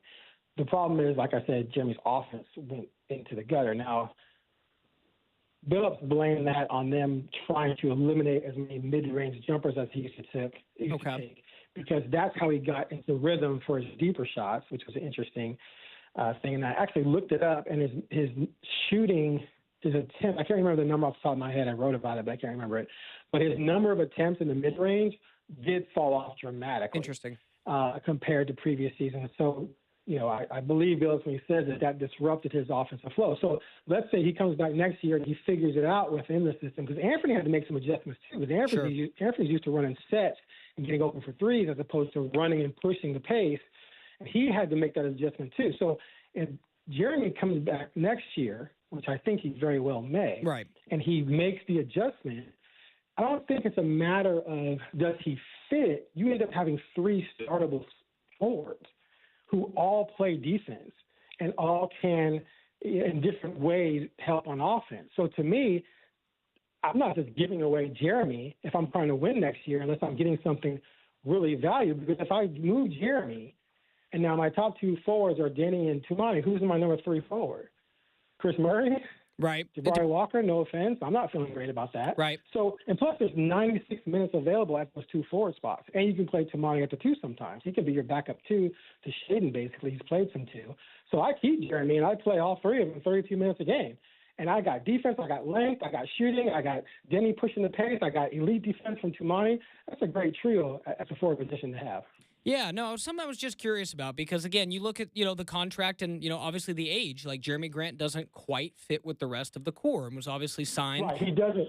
Yeah, right. He doesn't moving forward long term, but I'm just not punting on him. No, you're trying to win next year as much as you can, and Jeremy is going to be better to help you with that than a 19-year-old kid you might draft or, Chris Murray. For sure. And is that kind of your operating assumption at this point that the Blazers will make a move or two to try to, push towards contending? I'm not going to say like the Houston Rockets, but maybe a mini version of something like that. Well, I believe they can't go backwards. Okay. If they go backwards, then it's like, okay, what were you doing? Don't go backwards. You should have gone backwards the second half of last season. So sure. You can't go backwards. So every move you make now has to be have an eye towards winning. And what does winning mean? Well, winning doesn't mean even winning a first-round series. Winning right now means getting above 500. Right? That's the next step. You were 36-46. The next step is to try and get above 500. And that's going to require development from within and maybe making some moves that brings you something in that can help you. But I truly believe that if they're healthy and they brought the exact same team back, then next year you got a shot to be 500 because you were 23-18 in the second half. So you hope that everyone grows from that, right? And there's development from the younger players, and you automatically become better. Now, Ayton was amazing during that. I really liked the Ayton last year. One stretch, right? That was like that was dominating. Yeah, that was dominating. He was a completely different cat. Now, maybe he was doing that because he was hoping to get traded, right? Because then magically after the trade deadline, he hurts his calf. I'm not saying he didn't hurt his calf, but sure, come on, sure. He couldn't come back from that. I mean, come on, really? Okay, so I think that was kind of like a purposeful thing there. But, I just, the problem with Ayton, to me, as soon as you can move him, you move him because I don't think you want to invest in him long term. And you got a guy in Clinton, and you can go out and get a backup center for Clinton. You can do other things around him and not rely on someone like Ayton. But if they can't move him and he comes back and starts next season, I think he's the starter. And if he's bought in, I think he absolutely could help you get to the 500 range if he plays like he did during that stretch before he got hurt. Absolutely. Catching up with Aaron Fentress from the Oregonian. Just a couple more things for you, Fentress. Appreciate your time, man. Some good details here. I also, also after the lottery, ho-hum, the news that the team is, being put up for sale. I'm curious just your thoughts on that. And, what do you ultimately think will kind of be the ripple effects from that, at least early on? There are moments in every journalist's career where you're just sitting around minding your business. You're settling into a different norm. The season had ended. You've done most of your season wrap-up stuff. You got the lotteries over with, so now you're going to start looking at the draft. They're going to start doing workouts.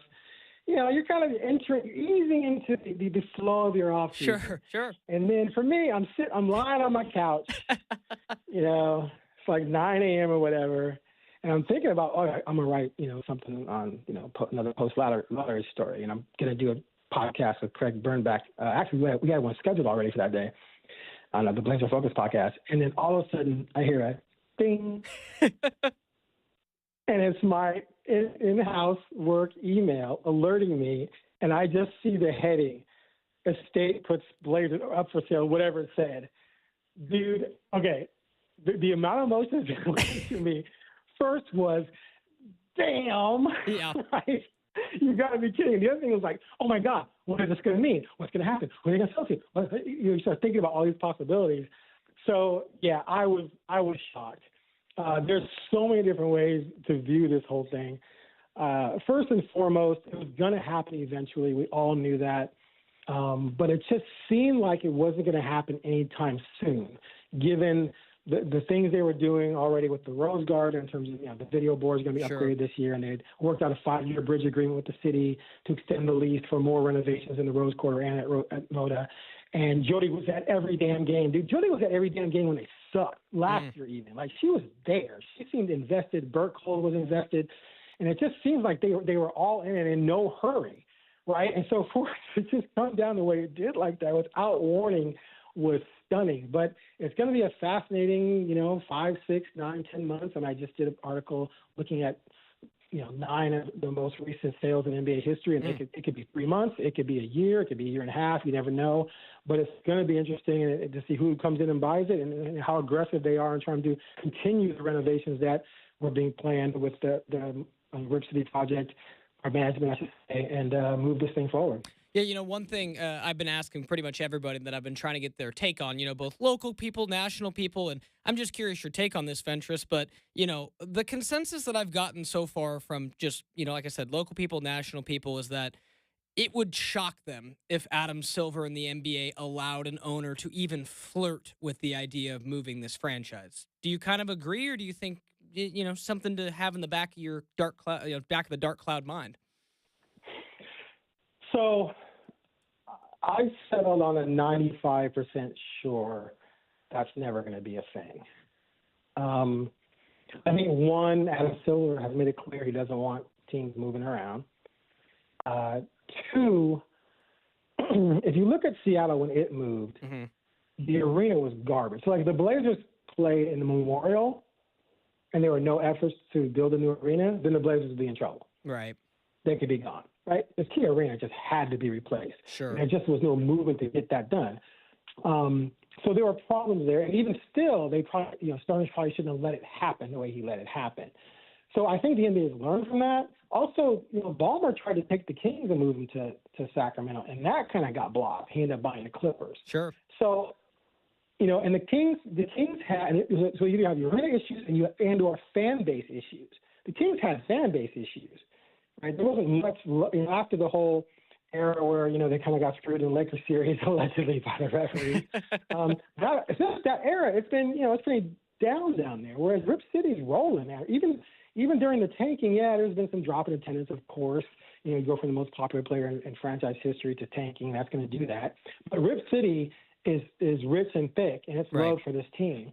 And you have an arena that I posted a story yesterday. It's just tied for 7th oldest of the other 7 teams or arenas. All 7 of them have been massively renovated. The Moda Center has not yet. It's just starting to. So you still have a reasonably good arena that's going to be fixed up, that needs to be fixed up. And usually when new owners buy teams that have an arena that needs to be remodeled, they usually remodel it like Cleveland did with Dan Gilbert. So I just don't believe that the earmarks are there for anyone to justify coming in and just buying him and moving him. And I don't believe that the league is going to just allow that to happen just to happen. Plus, they're talking expansion. And so expansion would 100% include Seattle, which has an arena now, and probably Vegas, and those would be the 2 biggest threats.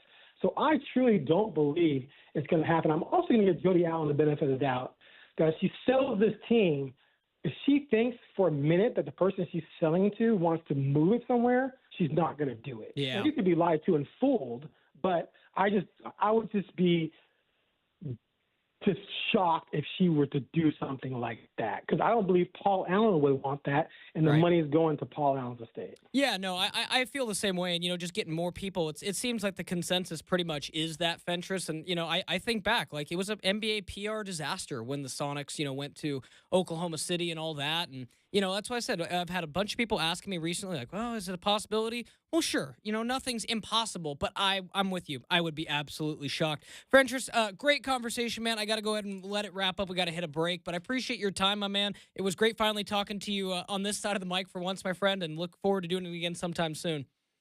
Great talking to you, man. Take care. Thanks, Fentress. All right, when we come back on the Rip City Drive, we'll recap hour number 2. You've got the Rip City Drive on a Tuesday.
Welcoming you back into the Rip City Drive. Big shout out to Aaron Fentress for joining us last segment. Great conversation with Fentress. As I mentioned to you folks, I've been on the other side of the mic for many, many years now, and always had, booked Fentress for other guests or for other hosts. And, I was really excited to kind of catch up with him because, he's, opinionated. And I love that about Fentress is, he definitely knows what he wants to talk about. And a couple of things that kind of stood out is one, kind of sees the possibility that the team could run back a very similar lineup and kind of build on what they built last year and, maybe not look to keep the pick. Or they could, like Fentress said, look to take the pick and look to, get somebody with ridiculously high upside, right? Because they're still kind of, as he mentioned, maybe Shaden Sharp's a star. You're still looking for your alpha, right? And I think that was pretty telling too. And I'll add it to my list. I think I'm up to 4 or 5 different people. So, they used to say, right, 3 sources. That's a good thing. All these sources that continue to say that, there's very little to no worry about the Trailblazers' future in the city of Portland just brings a smile to my face. And, obviously we won't know what's going on behind closed doors and all these meetings as they vet, but I think that's going to be something very important to, the Allens as they look to sell this team. Obviously donate the proceeds to what Paul's wishes were, and I think that's a very admirable thing. And it's going to do good things, right? It's going to do really good things with where that money ultimately ends up going. And I'm excited to kind of see what the process is. As we mentioned, I want to see if any names start to leak out, but to continue to hear from all the people we've talked to this week and last that Blazers fans should feel real secure. We just got to figure out what the future is going to look like on the court, what those moves are going to be. So I think that's the most important thing in the interim is what are the Blazers going to do this summer? What are they going to do with that 11th pick? And, we'll get a little bit more thoughts on this coming up next hour. We're going to catch up with Kerry Eggers. We'll talk some Oregon State baseball and with him in addition to some Blazer stuff because he's been around the Portland area for quite some time too and has a real, seen a lot of things with the Blazers. I'm curious to get his thoughts as well and what he makes of the situation as well. So we'll go ahead and take a quick break here on the Rip City Drive. And when we come back, we'll be gearing you guys up for tonight's playoff matchup, Minnesota and OKC, just about 40 minutes from getting underway. We'll also talk some Beaver baseball and Blazers with Kerry Eggers before we put a wrap on the day. You've got the Rip City Drive with Brendan Slaughter here on a Tuesday.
What's good, Rip City? Brendan Slaughter here for the Rip City Drive. Hope everyone is doing well. The NBA Conference Finals get underway tonight in the Western Conference with the top-seeded Oklahoma City Thunder hosting the sixth-seeded Minnesota Timberwolves in the 405. Tip-off, 5:30 ESPN. Big news out of the NFL today as it looks like the bill that will pass allowing the athletes to compete at the 2028 Flag Football Olympics in L.A. Big takeaway. Limit of one player on each NFL team will be participating, so that's definitely exciting for flag football in the 2028 Olympics. Portland Trailblazer center Donovan Clingan has been named to the all-rookie second team, coming with the first all-rookie selection since Dame back in 2013. Congrats to DC, awesome honor. Coming up on the big show here in about 20 minutes, we're going to catch up with longtime Portland sports writer Kerry Eggers. Hour 1, we caught up with Travis Demers. Hour 2, Aaron Fentress. Kerry Eggers coming up, hour number 3.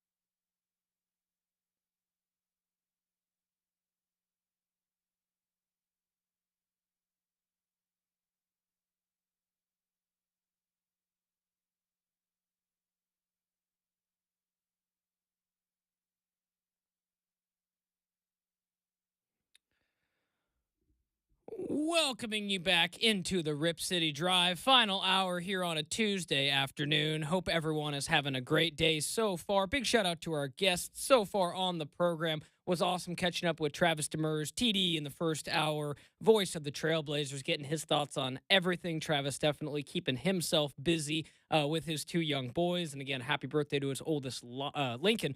And good to hear that Travis is keeping himself busy. It was awesome to talk some TV with him, some 1923. And again, for those who had listened to the show the last couple days, you knew I was going to go there and talk to Travis about 1923. I mean, for those who had seen it, my goodness, I would like to know who didn't have to fight back some emotions at the end of that. So that was a great conversation. Then in hour 2, last hour, we caught up with Aaron Fentress, and it was really great to catch up with Fentress and kind of get his thoughts. And we all know Aaron Fentress, a very, opinionated guy, and I really wanted to get his opinions on a lot of this Blazer news that was out there. His thoughts on the sale, whether or not, what a new owner might come in and think, and, potential moves this offseason. And it was just a great conversation. I think the biggest takeaway I have from that is that it's possible the Blazers could, kind of hold serve and not do a whole lot of change in the offseason. So we'll kind of see. We see how the chips fall and all that, so to speak. But I think he, like me and like many of the rest of us, were just like, really? Dallas of all teams, like Dallas. I mean, it still gets me every time, and I think it's just one of those things that you're not going to really be able to explain. So go figure, right? But nevertheless, we got some NBA playoffs going on right now, and a couple things I just wanted to mention again as the Thunder and Timberwolves are getting underway on ESPN here in about half an hour. One thing that caught my eye right away is I've got the TV here in the studio on ESPN as they're getting ready for their pregame coverage. And, I look up and I see former Warriors GM Bob Myers out there with Stephen A. Smith and the crew. And I was kind of like, oh, okay, I've seen Bob Myers there before. But I'm like, who's that other guy? And I look up, wouldn't you know it, Michael Malone, former, and now I should say fired, head coach of the Nuggets. So let's get that straight, folks. So it took him, a little after, a couple months? Not even that. After he gets let go, I mean, gosh, it must be nice to be an ex-coach and be able to be let go from one gig, and then you get hired by ESPN to be a commentator for the rest of the postseason. I am curious. Obviously, I'm focused on the radio show right now, not listening to the audio that I'm seeing in front of me. But Michael Malone was kind of known for a little bit of his kind of bulldog personality. I'm not sure how well that's going to translate to TV, but hey. Anything's possible, and we've seen stranger things happen before, but I just had to make note of that and be like, Old Mikey Malone now on TV, and he saw his Nuggets go all the way and push the Thunder to his former Nuggets go and push the Thunder all the way to 7 games. So very interesting, nonetheless, how those kind of things work in the NBA. It's like, hey, you want to come and commentate on a couple teams you've played against in the last couple years? So nevertheless, we see Michael Malone talking about the NBA game tonight between the Timberwolves and the Oklahoma City Thunder. And, again, I'll go back to what I said earlier in the show. I really do think this is going to be, at least game one, the Thunder's chance to shine. I think that with that crowd being in the conference finals, having what they have done this year, almost a 70-win season, one of the better regular seasons in recent memory in the NBA. I think they're not going to be shy of the moment. And I think, this is one of those, I don't want to call it a scheduled loss for Minnesota because I think Minnesota could win this game. I just think this is going to be the biggest wave of like OKC pressure. They're probably going to see like they're fired up. It's game one.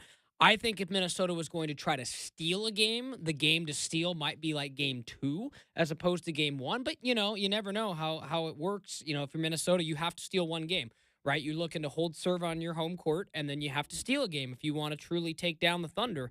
So, I think this is going to be a pretty convincing win for the Thunder tonight. The spread is 6.5. I think, that's probably pretty spot on. I can see the Thunder winning this game by about 10 points tonight. But we'll see, right? We'll see. And, obviously we're into the nitty gritty now of the NBA playoffs, right? And I still think, I mentioned it with Travis hour one. I still think, folks, it's so nice to be able to look at these playoffs and look at teams that would be very deserving of a championship, right? As far as their individual cities and all these things. But man, I'm just going to single out again. How nice is it that we have not heard anything about the Lakers in weeks? I mean, it's music. I mean, my goodness. I mean, no one stopped when it was Luka and LeBron, and it was overwhelming to those to those who maybe grew up here in the Pacific Northwest and can't stand that purple and gold. But it's been really, really nice to see these playoffs and not have I wouldn't have even had a problem if, like, say, the Clippers made it, or I know some people maybe feel that way about the Warriors, and right, the Warriors have been there for a while too, and I get the Warriors fatigue to an extent too, and I think you could tell. There was some Celtics fatigue, even though they just only won last year, but they're the kings of the mountaintop as far as titles. So I love that it's 4 teams that on paper could be extremely deserving. I'd say probably the Thunder, the Timberwolves, the Pacers, and the Knicks in that order of deserving. Simply because the Timberwolves haven't had. Actually, no. Let me take that back. I'd put the Timberwolves at the top as a franchise. They haven't had it, the success, right? I know OKC doesn't associate with the Sonics, but the Sonics still had, like, when that team physically, I know they moved to Oklahoma City, but they've still had some success. And then the Pacers had their runs, never obviously were able to get over the hump. And then the Knicks, right? They're the only team out of the 3 that claim championships, right? Because the Thunder don't claim OKC's championship. So in that order, I'd say the Knicks are probably not the most deserving, but at the same token, I could see, like, where, someone like Travis, being a Knicks fan when the Blazers season's over, I could see where he has the angle of the Knicks do deserve it. They're one of the biggest markets, if not, the biggest market. The biggest market. And, I think that's has a tendency, it can be good for the NBA. I really do think it can be good for the NBA, and you're seeing a lot of Knicks fans kind of come out of the woodwork a little bit, and I think rather be the Knicks than the Nets, because, like, if the Nets got good, I'd be like, these are all, like, just converted fans. Because I say often, like, I've never met a Brooklyn or New Jersey Nets fan. Can't say I've spent a lot of time over there, but I think most people are probably Knicks fans. So there's a case to be made. The Knicks deserve to, their success. They made some pretty big time swing moves. Like, I think about the move for Bridges, right? Their move for Towns, and obviously getting Jalen Brunson. The moves that they made, obviously trading for Josh Hart from Portland a couple years back, and we all remember Josh Hart well here. He was a fan favorite for how hard he played, and he fits that New York gritty defensive mindset very, very well. So, all that's to say is, I think it's going to be one heck of a Final Four between the NBA teams, and I can't wait for it to get started here again. Oklahoma City and Minnesota in about 20 minutes. Also, just kind of recapping a few things from earlier in the show, we mentioned Trailblazers center Donovan Clingan has been named to the NBA All-NBA Rookie Second Team. Again, shout out to DC in his first year with the Trailblazers, winning an All-Rookie Team award. He's the first Blazer since Dame in 2013 to win the award, or to make the list, I should say. And I think that's very telling. One, your rookie has to see a lot of minutes. That's just how it happens. And if DA didn't get hurt early or towards the end of the season, that Donovan Clingan maybe doesn't make this list and doesn't see enough minutes to get there. And that's the one thing that Travis mentioned with Zach Edey being on that first team all rookie is he was on a contender and he played all year long and started pretty much all year long. So that's a piece of the pie, but I think it's telling that the Blazers haven't had an all-rookie since 2013. I mean, we kind of remember there for a while once they kind of had the core of Dame and CJ. The team wasn't drafting very high. I mean, you're talking, a few exceptions, right, when they were able to trade up and, get Zach Collins at 10. Outside of that, after Dame and CJ, of course, there weren't high draft picks. And, pretty reliably as, death and taxes, former head coach Terry Stotts wasn't necessarily eager to throw rookies out there, right? I mean, I think about when, Nasir Little got drafted, he wasn't, he was a guy who, kind of had to work his way up, same with even some of the second round picks, right? Like eventually Pat Connaughton, Jake Layman worked their way in the rotation. Not early on, right? Terry Stotts was kind of a guy who wanted to play as veterans, and I get why, because it was a consistency thing, and I have a ton of respect for Terry, and I think to an extent, there's always a little thing like you never know quite what you have until it's gone. And, it's been a couple tough years for the Trailblazers since, and I think they're on the right path and have the right pieces in place to get to where they want to go. But no Blazer fan can sit here and lie to me and say they don't miss what was very consistent for all those years, which was, maybe you weren't going to win a championship. Okay, only so many teams have realistic championship goals in a year. But you know what you could count on? A couple postseason games at Moda Center every year. And that was awesome. I mean, that was when I was in college, folks. I mean, I was at Oregon State from 2014 to 2018. And when I was in college, one of the funnest things that we were able to do when we were able to scrape together enough money as students and make the drive up was, being able to go to a playoff game. And I remember being there for, a couple different series. Not all of them turned out great. Like, I very famously remember being at the Pelican series in 2017. That one was a little tougher. But I also remember being at the OKC series, the following, or a couple years later, I should say, where, Enes Kanter went off and had such a great series against the Thunder in that game. And, everything in between. Postseason is fun regardless of, where you are or anything else. And I definitely think that's something that, Blazer fans miss. And I think the team is on the path to getting back to that level. And again, talking with Fentress, we kind of, mentioned that they're have things they are proud to build on after this last year. Travis as well mentioned it. And I think, this team is a couple moves away from having a pretty solid roster going into next year. I think they already got a good core and, you build on what happened last year and heck, maybe you're pushing for the play and maybe even better. You never know. All right, we're going to take a quick break here on the Rip City Drive. When we come back, we're going to be catching up with a good friend of mine, Kerry Eggers, longtime Portland sports writer in the Portland area. Kerry, I've known him for a long time, and got to say, Kerry's one of the best in the business. Love talking with Kerry. We're going to be catching up with him next here on the Rip City Drive.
Welcoming you back into the Rip City Drive here on a Tuesday afternoon. Brendan Slaughter with you. Final hour, final guest of the day. Someone I'm very excited to catch up with. Longtime Portland sports writer and a good friend of mine, Kerry Eggers, here on the program. Kerry, what's going on, my man? How are you? Hi, Brendan. I'm doing fine. How about you? Doing well, doing well. Subbing in for Chad this week, so hosting the Rip City Drive this week. And immediately when I learned I was hosting, I'm like, I got to talk to Kerry, because Kerry's as connected as anybody with a couple deep topics I want to talk to. And, you know, Kerry, I think back, like, you know, you were one of the first people I met when I got started in the business. And, you know, one of the things I always remember is just how much you treated me like an adult when I was definitely that annoying little college kid trying to get information, man. So yeah, it's good to catch up with you, Kerry. Yeah, you know, you always had a good attitude about what you were doing. You were inquisitive, and you know, I remember when I was that age, I had, you know, older sports writers that I looked up to, guys like Kenny Wheeler and Leo Davis, and I tried to borrow from their knowledge, and you did the same. I mean, that's what we do in the business. Absolutely, absolutely. And again, like I said, it's great to catch up, Kerry, and hope you've been doing well. Let's go ahead and just dive right into it. Let's start with some Beaver baseball. I saw you were down at least one of the games this weekend to finish off, you know, Long Beach State. You wrote a great story. Highly encourage everyone to check that out at kerryeggers.com. Lots of great info we're going to dive into here. But just your thoughts on the regular season wrapping up and kind of the way that they finished off against Long Beach State. Yeah, they finished well, Brendan. You know, the problem, of course, the only real terrible part of their season was the Ducks sweeping them in April. So if you take that away, their record looks really, really good. You know, they won over 40 games. They finished strong, 8-1-1. They beat some good teams. They didn't have a great schedule, but they had a good enough schedule. And, you know, they're sixth in the RPI. They're pretty solid in there, I think. I don't think that we'll see them drop or go up from that. Arkansas is ahead of them. North Carolina's behind them. So, but, you know, now they've got it. And the question is now, they're the only team going into the tournament with a bye week before. Will that hurt them or will it help them? I think it helps them. Yeah. The reason I say that is you remember those Pac-12 tournaments down in the heat in Arizona, and it took a lot out of the pitchers. This pitching staff will be rested. They should be healthy. Now, there is some possibility the hitters will be a little bit rusty, but Mitch Canham's going to play some scrimmages Friday through Sunday, you know, to kind of keep the bats going and that sort of thing. So I think they'll have a pretty good attitude going into the tournament. They'll be hosting a regional, and we should see them do pretty well in that, I think.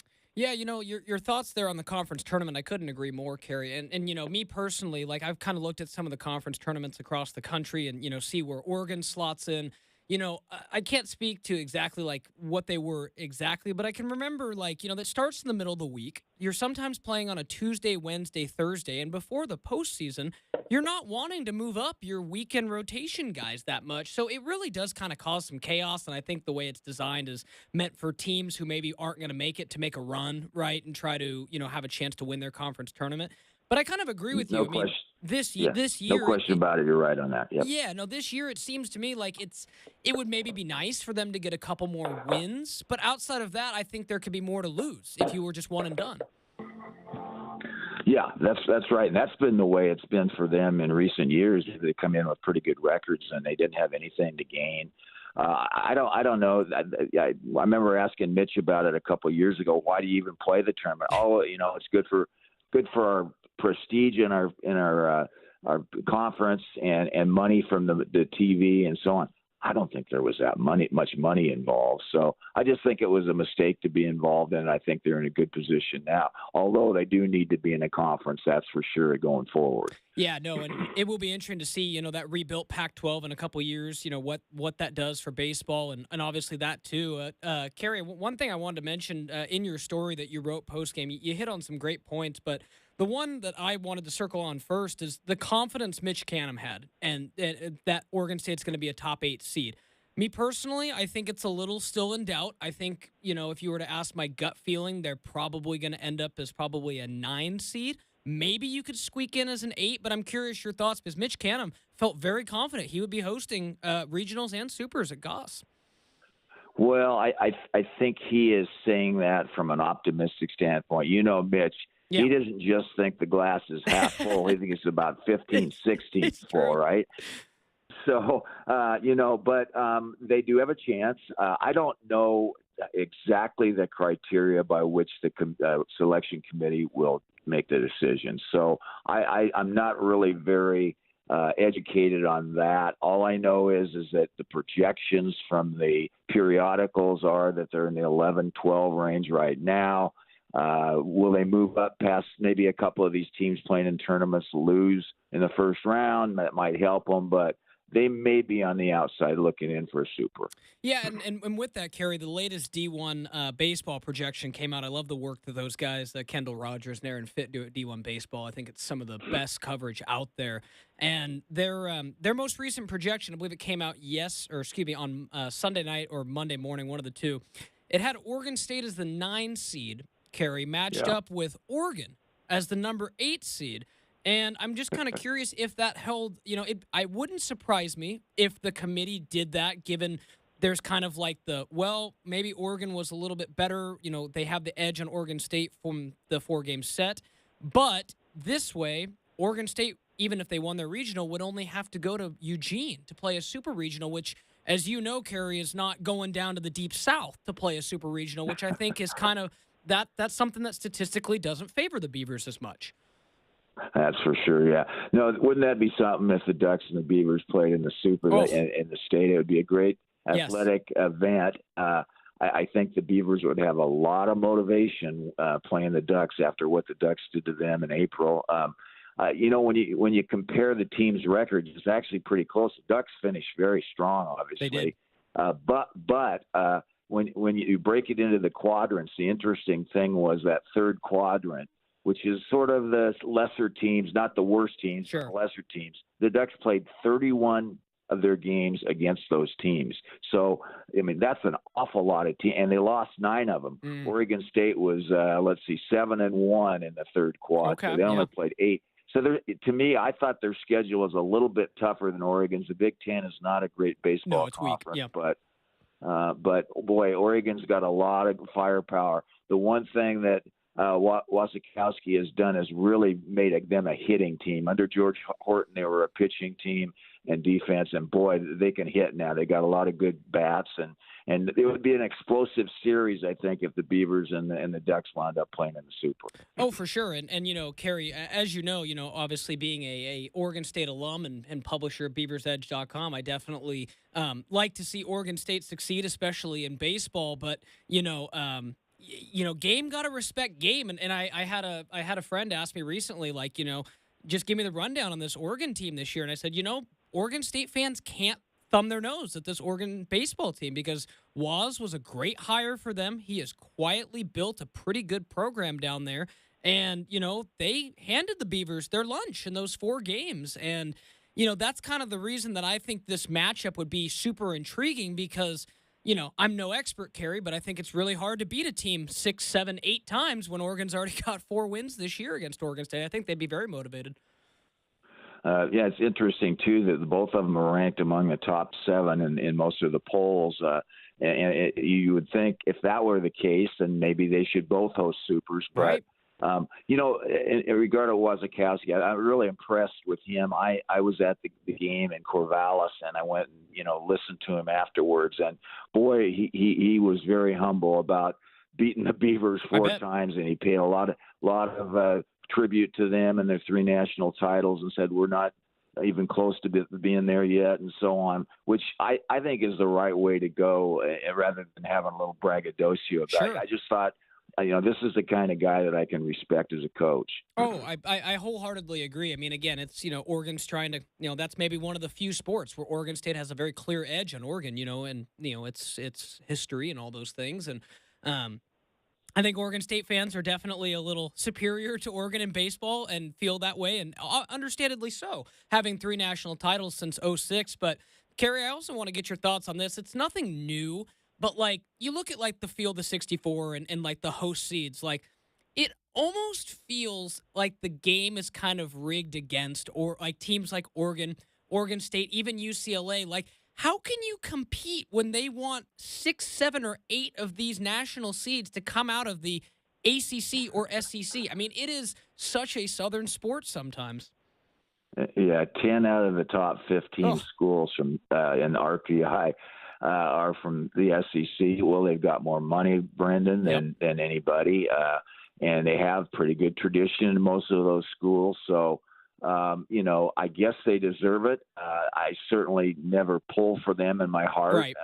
For the, I'd like to see other schools come in and knock them off. We'll see. They have some really good teams down there, though. It's going to be difficult. And like you say, if they're all hosting, which most of them will, it makes it harder to beat them. Oh, it does. I mean, I think back to last year. I mean, Oregon State had a pretty good team. I think they didn't, find their stride at necessarily the right time.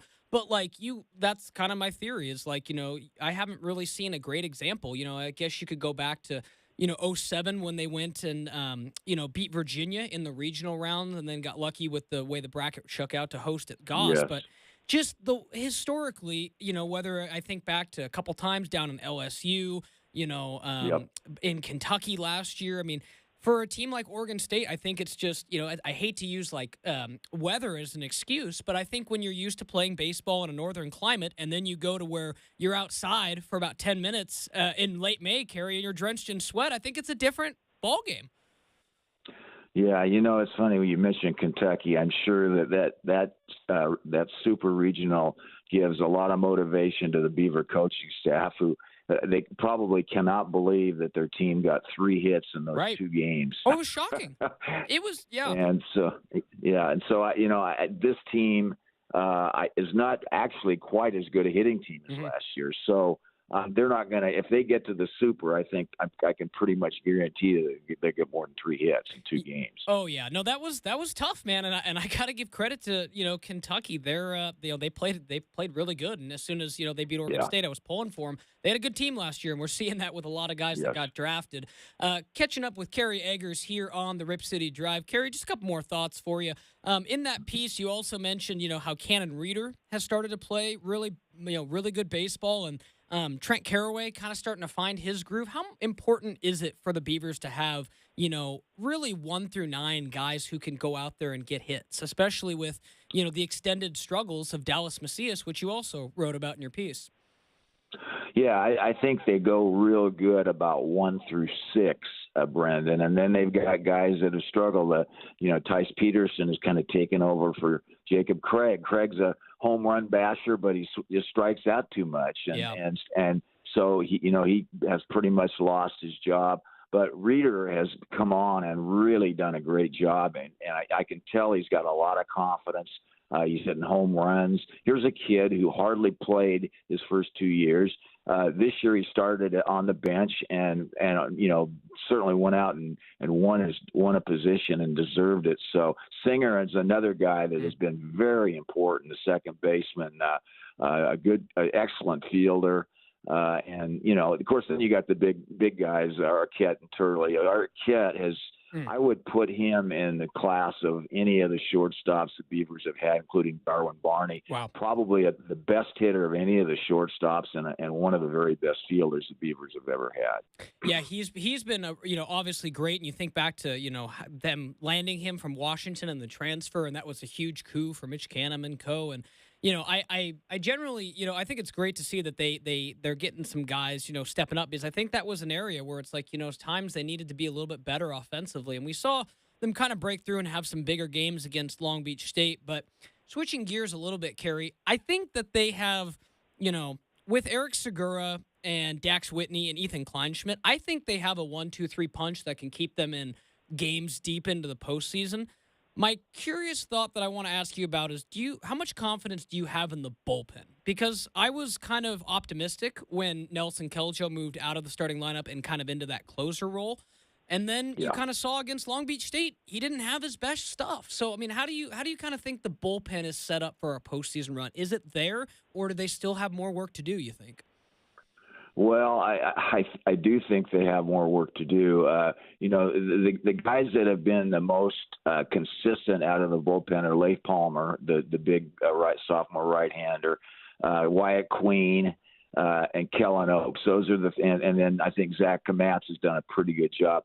The other guys have all been very shaky at times, including A.J. Hutchison, who I kind of thought would be their closer. I don't know about Me you. too. But, Me too, yeah. The sidewinder, but he's been bombed a couple of times. So it is definitely a question mark. They need to come through because all those starters, I agree with you. I think their starting rotation is very good. However, they all seem to have about 5 or 6 innings in them, and then that's about it. They aren't going to take you like Aiden May did into the 8th inning very often. Right. No, and that's kind of, that's kind of what I've remembered, Kerry. And obviously you were in Corvallis for the runs as well as I was for the championship. And I remember 18, right? It's like, you could count on, lots of good innings from those starters. They'd maybe go 7, they'd maybe go 8. I think of all the innings that, Bryce Femmel chewed up those years or Jake Thompson a few years back, guys who would just go real deep into ball games. So, I think that's a piece of it too. And, I'm very curious because, this is a team that I think can go far, but they've been inconsistent at times too. So I'm very curious to see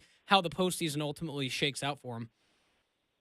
Yeah, it should be fun, and like I think the Beaver Nation is eager to. They haven't had many home games this year, just 19.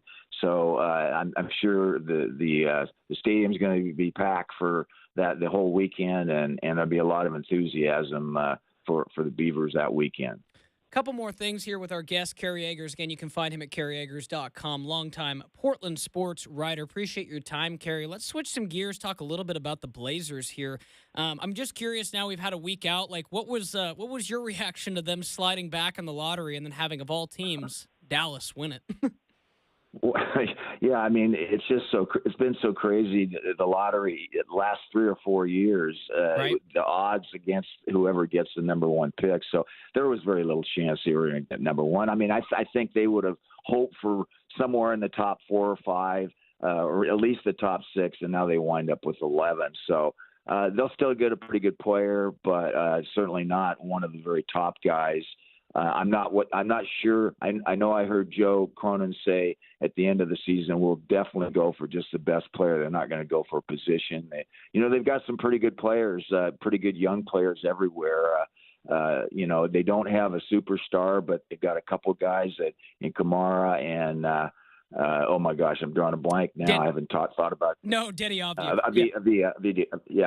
those 2 guys are good, and there's no question about it. They're going to be good pieces, but I think they still need a kind of a number 1 guy. Yeah, I wholeheartedly agree. I mean, maybe Shaden Sharp can develop into that alpha, but I'm sitting here watching the start of the Thunder and Timberwolves tonight, Kerry, and it's like that's 2 teams that has 2 alphas: Shai Gilgeous-Alexander and Anthony Edwards. Alphas in the biggest way, and I think Portland is still looking for that for sure. But you mentioned trying to look for somebody that maybe has really high upside.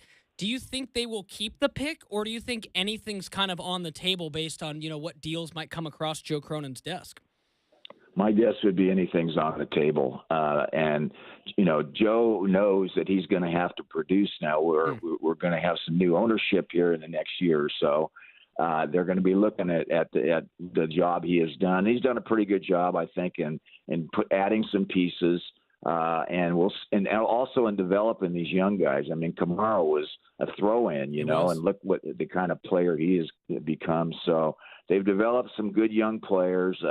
I like Klingon, as a guy that's going to be a defensive force always and an excellent rebounder. But they still have to add depth. They need to have some people that can come off the bench and play really well for them.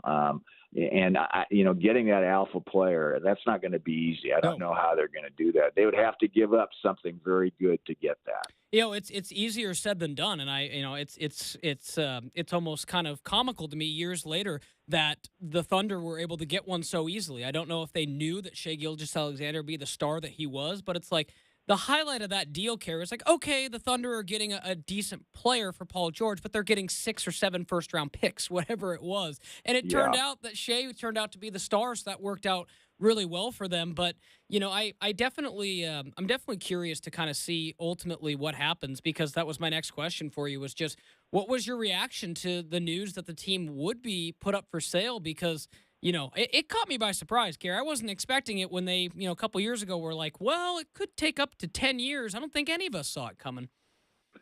No, I certainly didn't expect it, but I was certainly glad to see it happen. Now, it'll be interesting to see that the league doesn't really have any means by which they can force the new owner to keep the team in Portland. There's no question that Portland deserves to keep the team, Right? And there's no question that the league wants the team to stay in Portland. But the problem is, whoever the Allens sell to, Sure. they aren't bound to keep them in Portland. So it'd be nice to have some kind of assurance that they're going to sell to somebody who intends to do that. You never know. Look what happened in Seattle. They get moved to Oklahoma City. They're still without a team. Boy, wouldn't it be something if the Blazers left Portland? That would be a tragedy. Yeah, like I said, I was curious your thoughts on it because I've kind of talked to a lot of people both here and nationally this week here on the show trying to get thoughts on it. And, like most of the consensus is kind of what you're saying, Carrie. It's like you can't say anything is for sure. However, a lot of people seem to think that, the Sonics moving was such a black eye for the NBA, and Adam Silver had a front row seat for that PR disaster that they probably wouldn't want to do that considering the league is going to expand soon anyway. But, it's a question I feel like I've had to, ask because I've seen it a lot from Trailblazer fans. Yeah, again, Adam Silver, that's the last thing they want is to have an established team move. And especially with the new ownership and excitement and so on. So they'll do what they can, but legally they don't really have any means of saying you've got to stay in Portland. Yeah. Catching up with Kerry Eggers, kerryeggers.com. Kerry, just one last thing for you here. Ultimately, just what's your gut sense? Let's switch back to Beavers to close it out here. Just do you think they've done enough, or do you think they'll find themselves hosting but not quite in that national seed mix? Yeah, I mean, I think it might be about a 50 coin flip. I don't know if they're certainly not a done deal for a super, but if they're 9th or 10th, then they'll have a chance to win that super on the road. It won't be a great chance, but they certainly would enjoy having that having next 2 weeks at home. That's for sure. Yeah, it's definitely going to be interesting to see what happens. And again, Kerry, definitely appreciate the time and looking forward to when we see each other next, whether that's at a football fall camp, press box at Reese, or wherever it is, my friend. I'm looking forward to catching up with you again soon. And thanks again for joining me today. Okay, nice being on with you, Brandon. Thank you. You bet. Kerry Eggers, kerryeggers.com. Make sure to check out all of his stuff. Again, his Beaver baseball profile over the weekend, just kind of running through everything. Definitely must read, and appreciated getting his thoughts on the Blazers and stuff, too. I mean, everyone seems to think that lottery was pretty nuts, but what are the Blazers going to do with that pick? What is going to happen over the next 12 months with ownership?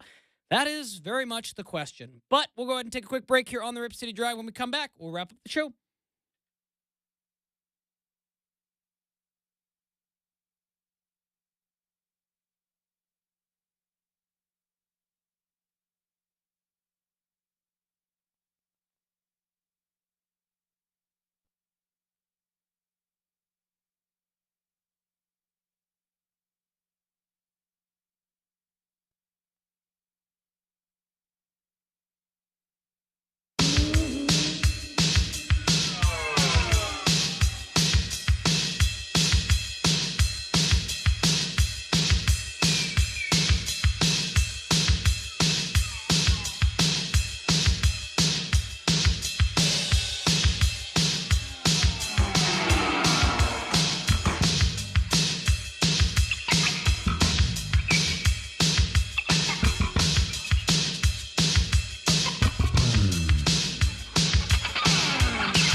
Welcoming you back into the Rip City Drive, final segment of the day. Appreciate everybody tuning in. It's been an awesome show today. We caught up with Travis Demers in hour one, talked some Blazers and some Taylor Sheridan productions with TD. That was fun.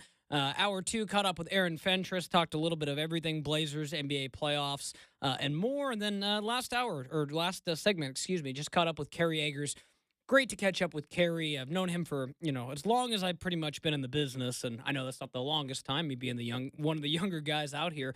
But I love Kerry. He's a great guy. He's very knowledgeable. And, I like getting his opinions on Oregon State and baseball. He's been there, been connected. And same with the Trailblazers. Kerry's been around for quite some time and has a real good knowledge base of what's going on with the Trailblazers, too. So lots of things to keep an eye on, lots of things to continue to watch. And as we are started tonight's playoff game, it is underway in Oklahoma City, and so far the Minnesota Timberwolves are making me kind of eat my words as they're off to a 10-3 lead on the Thunder here early on. Seem to be handling the opening salvo from the Thunder quite well, so we'll be keeping tabs on that tonight. Obviously, discussing it tomorrow, but nevertheless, big thanks to all of our guests today. It was an awesome show, and I think, the consensus I continue to see is that, nothing's a guarantee when a new owner comes into a Trailblazers team. And I think Kerry kind of mentioned that as well, is, there aren't necessarily a lot of, legal roadblocks they can do. But I also think, like, a couple years ago when the Kings were tried to be moved and, the NBA stepped in and found, people willing to buy who wanted to keep them in Sacramento. So I really don't think it's going to be that much of an issue. It's something that, I think is, just what it is. It's for us to talk about right now. And I think more importantly, we need to be talking about, the Trailblazers summer, what they're going to do with their pick, what they could look to do with the roster itself, and how quickly they can kind of push themselves back into consideration, because that's the worst thing is when you're on the couch, not making the playoffs, watching all these teams make the playoffs. And, obviously, we saw the Blazers, beat the Timberwolves a couple times this year, and here they are in the conference finals, right? So, I'm going to be very curious to see, ultimately what the Blazers decide to do as we get closer to the draft. And, we've heard from, Fentress, maybe they look to package that pick and grab another Denny Avdia type player. If there's one thing that I love about this front office, Joe Cronin and Mike Schmitz, Mike Schmitz is, formerly of, Draft Express, and, what his analysis, I think Portland quietly has one of the best analysis